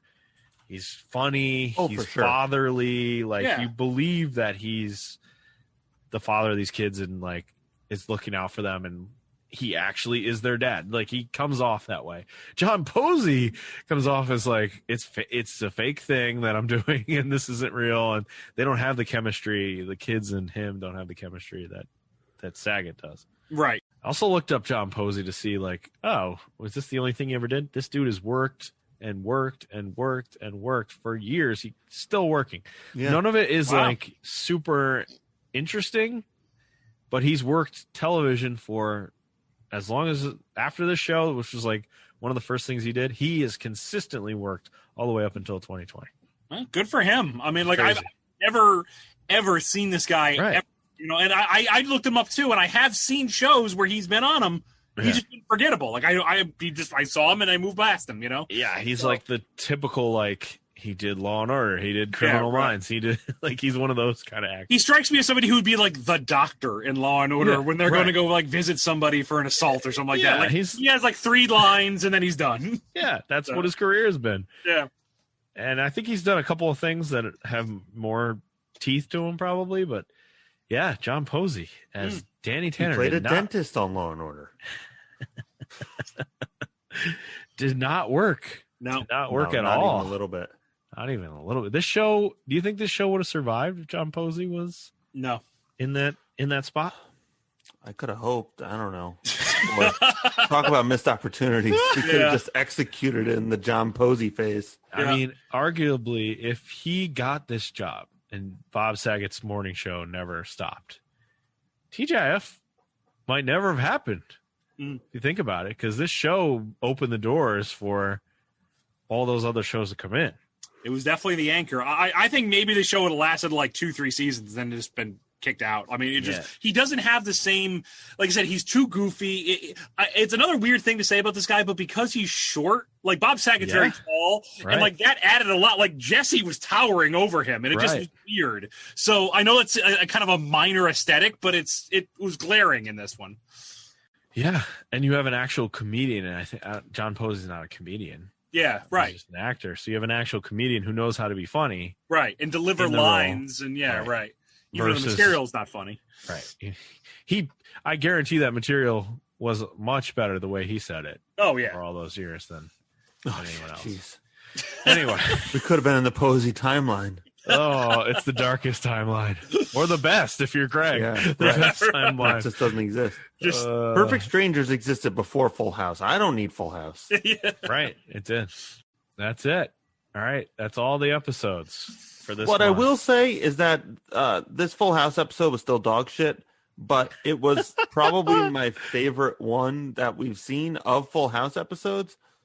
I legitimately laughed at 2 jokes. I thought Uncle Jesse was pretty fucking good in this episode. Yeah.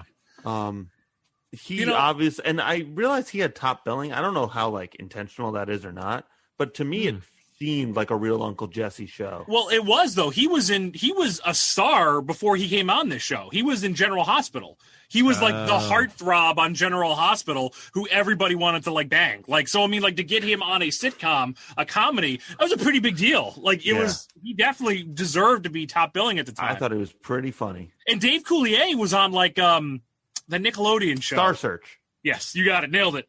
It was you can't do that on television. So he was also on TV while he decided to do this. So to get both these guys who are known commodities, it was probably a pretty big deal at the time. I liked a lot of these more than I thought I was going to when I originally laid this out. Me too. I don't know how you guys feel. No, I agree.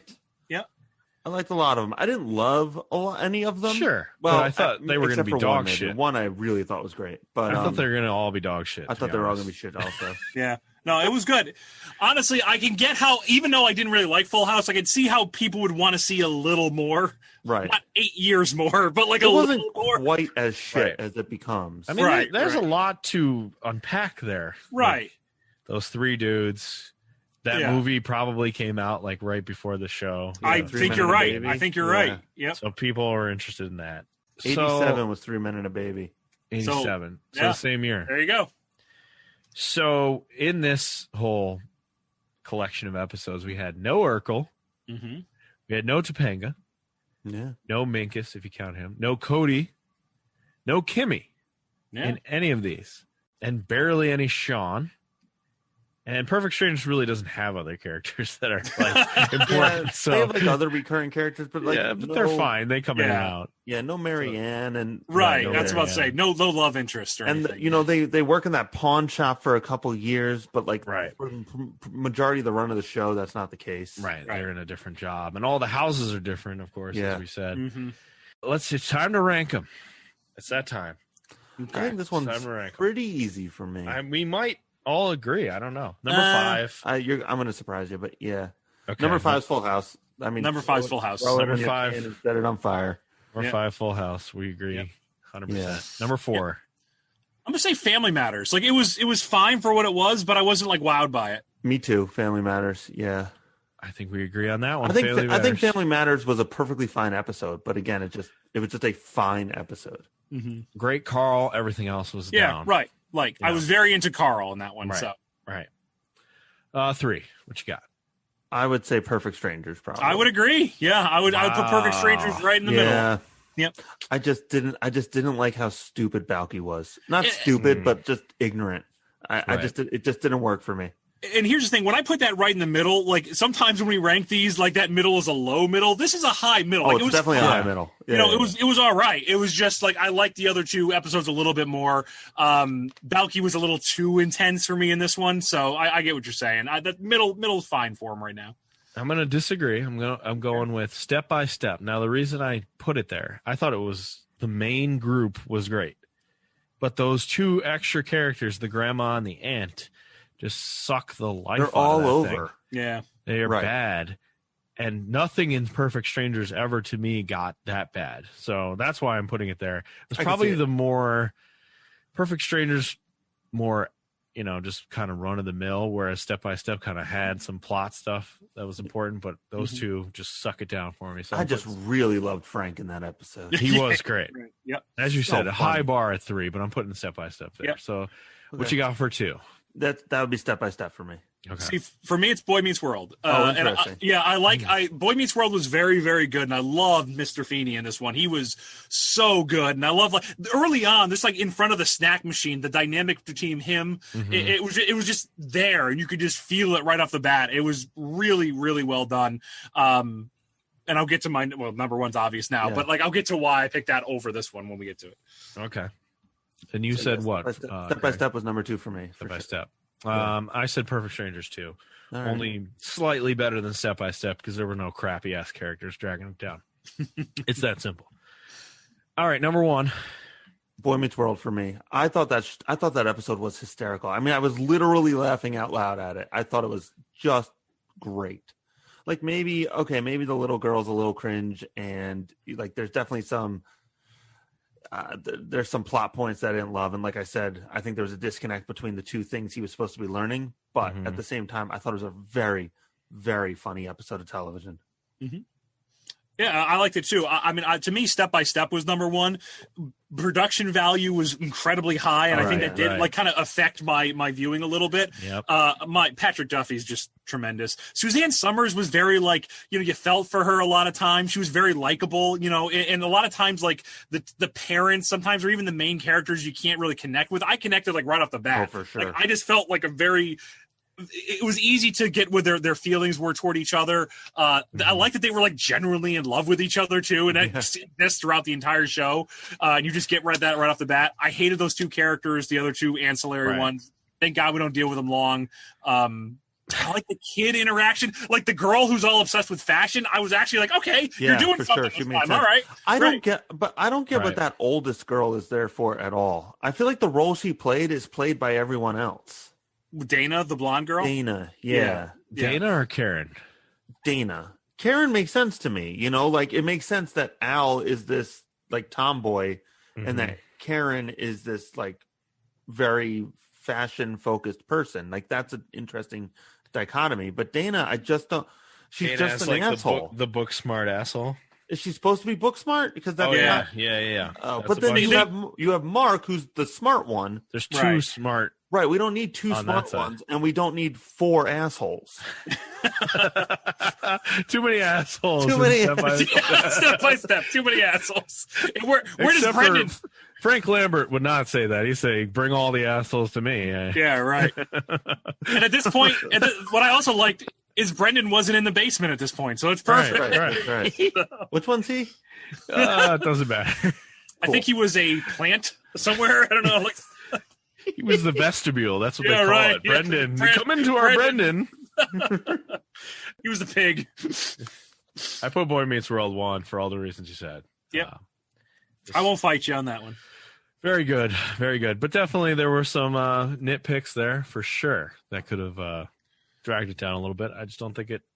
I thought that was the most fun to watch between that and Perfect Strangers, I guess. Yeah. All right.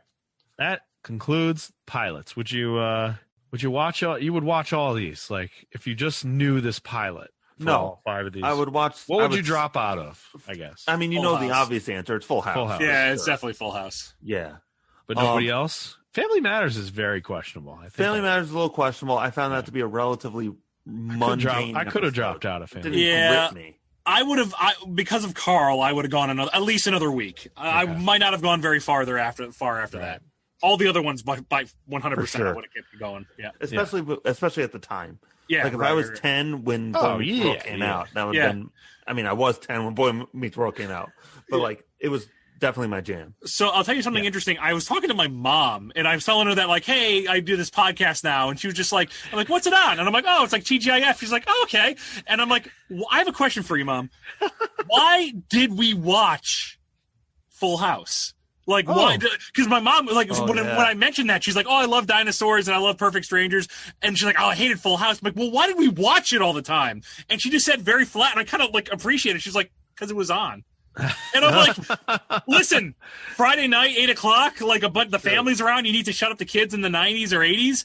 We didn't have cable. That was right. I kind of get it. She's like, it was stupid, but what else was on? It was it. That was it. There's nothing else to do. Right, Mama Bagnoli, she don't raise no fools.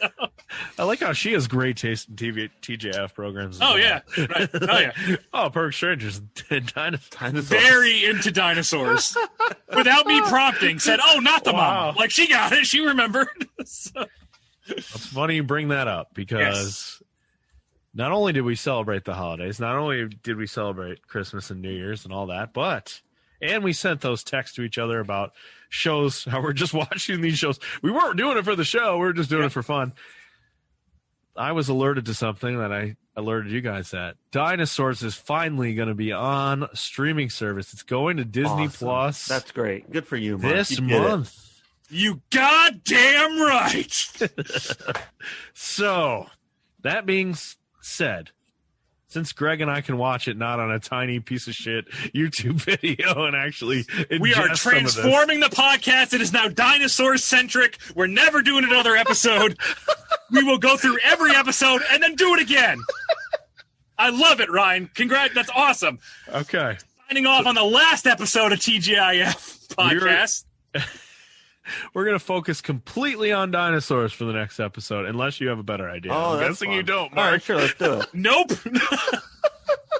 If you'd like, I will pick out the episodes. I was going to say, I don't think we're ready for this jelly, but I also don't think we're ready for to go from like dinosaurs to the end of dinosaurs. No. I won't pick the last one. No. I think we need to either pick a time frame or something. We need to clarify it. So there's one I want to watch. It's where Charlene says that the Earth is round and then gets like persecuted for it because like they all convince it it's flat, and that one's very funny, very funny.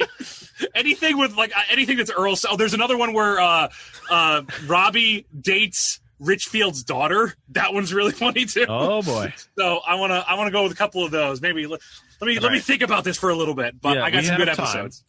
We have time. This is going to come out shortly. This episode, but I believe Dinosaurs comes out January 29th or 30th on Disney Plus. Yeah. So it'll be a February episode of Dinosaurs. And like I said, I think we're going to go with. I don't know if this.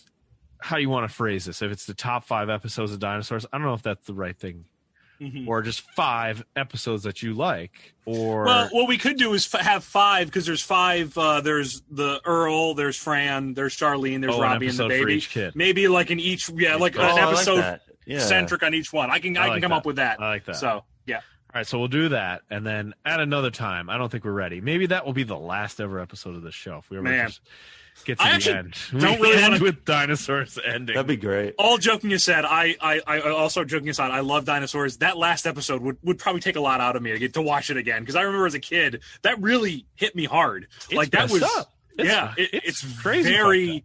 It goes hard and it goes hard fast on you. So yeah, it's messed up. It's gonna be a while. So yeah, we might save that for a long time from now. Yeah, we'll see. right. Maybe our final episode, whenever that is, will be season finales, and we'll just do all the season finales. Oh, I like that. There you go. All right, so Dinosaurs coming in February. So that's it.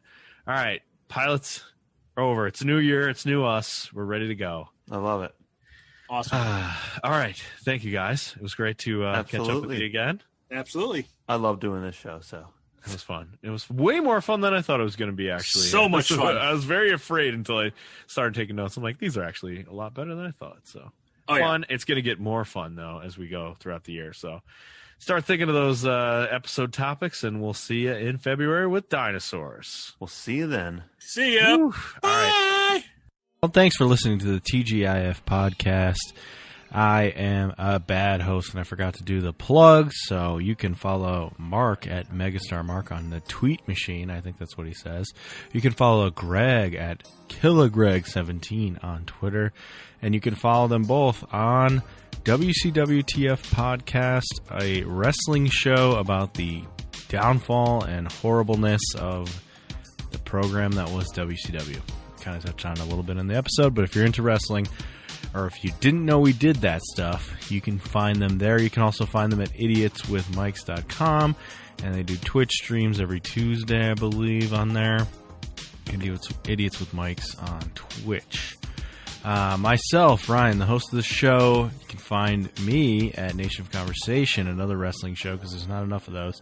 That comes out twice a week, where we goof around and are stupid.